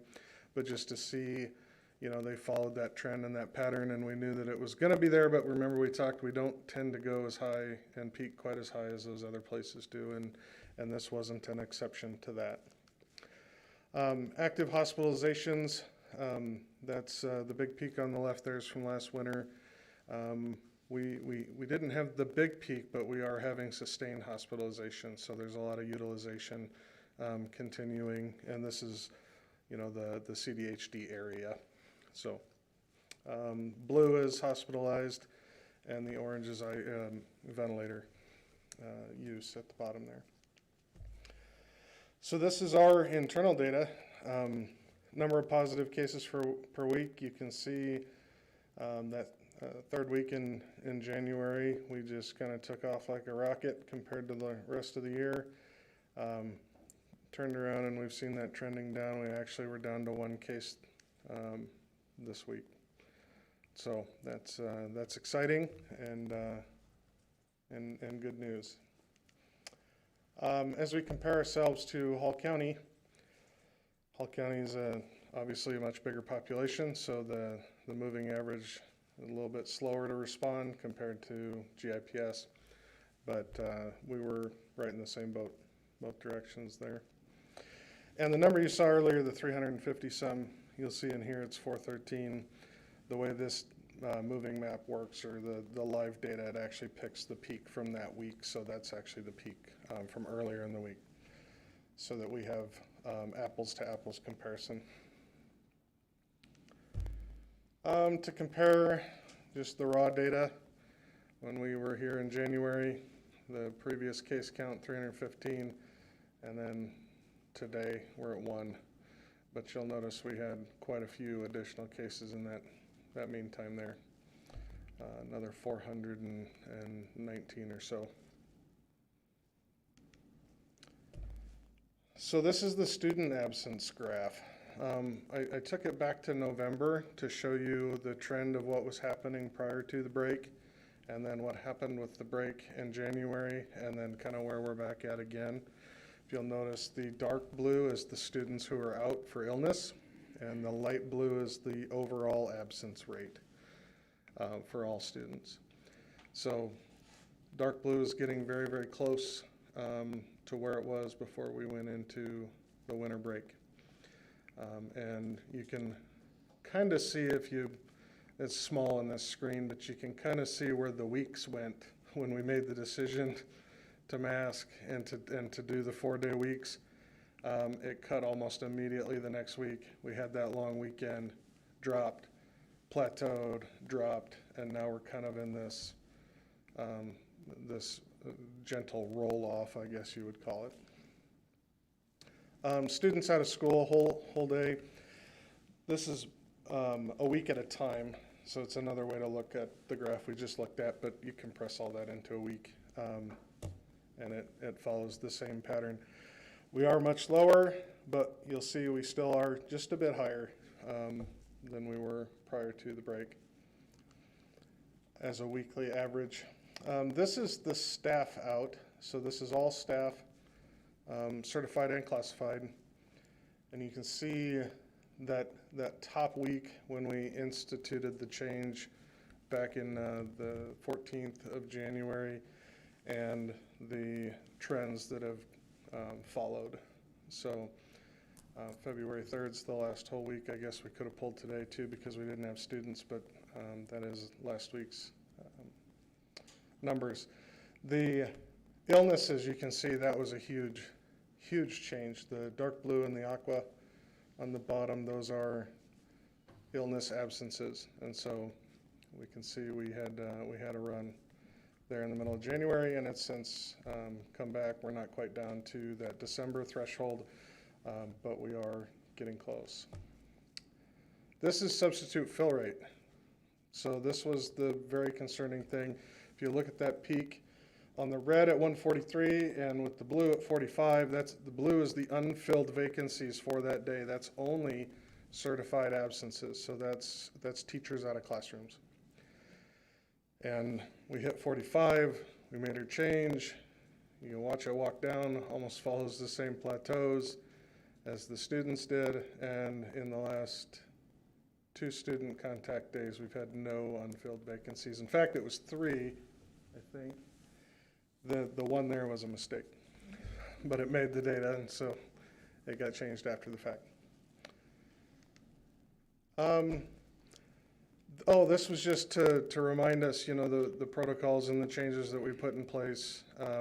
January 3rd, one of the things that we watched were those thresholds by building. So when we look district-wide at the absence thresholds, if we look again yesterday for student absences, we did actually have 2 buildings that were still a threshold. One was at 8%, which would mean getting ready to make some decisions about masking, and then the other was at just over 5%. So that would have been the, hey, get ready, wash your hands, stay apart, wear a mask. So that's what I have for this evening.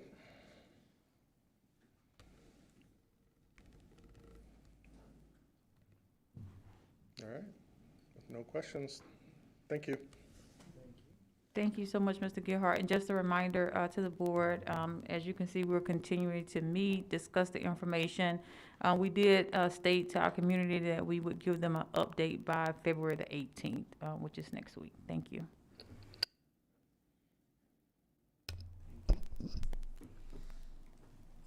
On to action items, 14.1, Cannon Moss, Burger. An Associates PC, Gates Elementary. Yep. Mr. Petch. Any questions? Yep. Any questions? Doesn't look like it. Make a motion to approve the contract as presented. Mr. Barsonis and Mr. Brown. Any discussion? Go ahead and vote. Motion passes. 14.2 for Grand Island Senior High. Mr. Petch.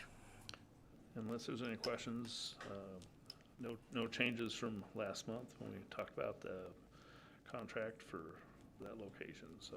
Okay. And then make a motion to approve the contract as presented. Mr. Barsonis and Mr. Brown, any discussion? Please vote. Motion passes. Thank you. Thank you.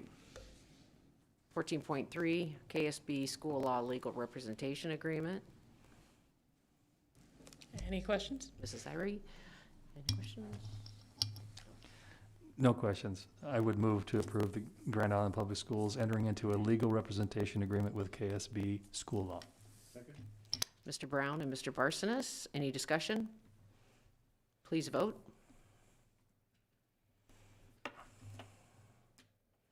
Motion passes.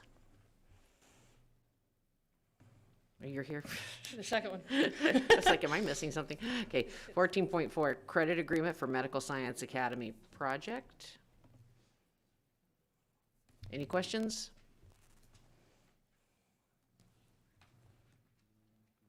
Got it?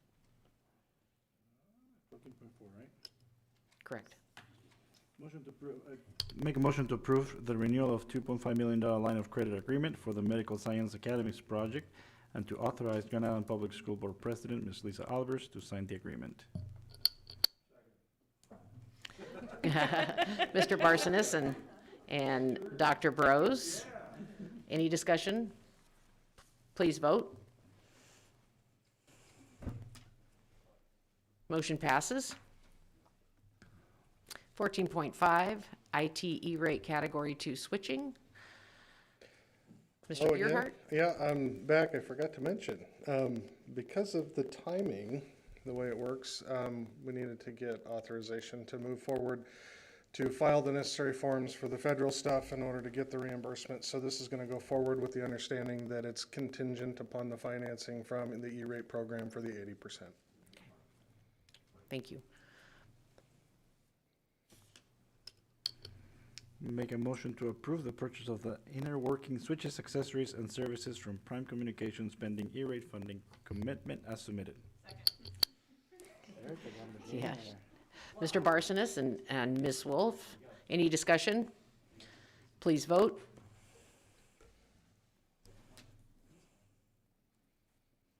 Motion passes.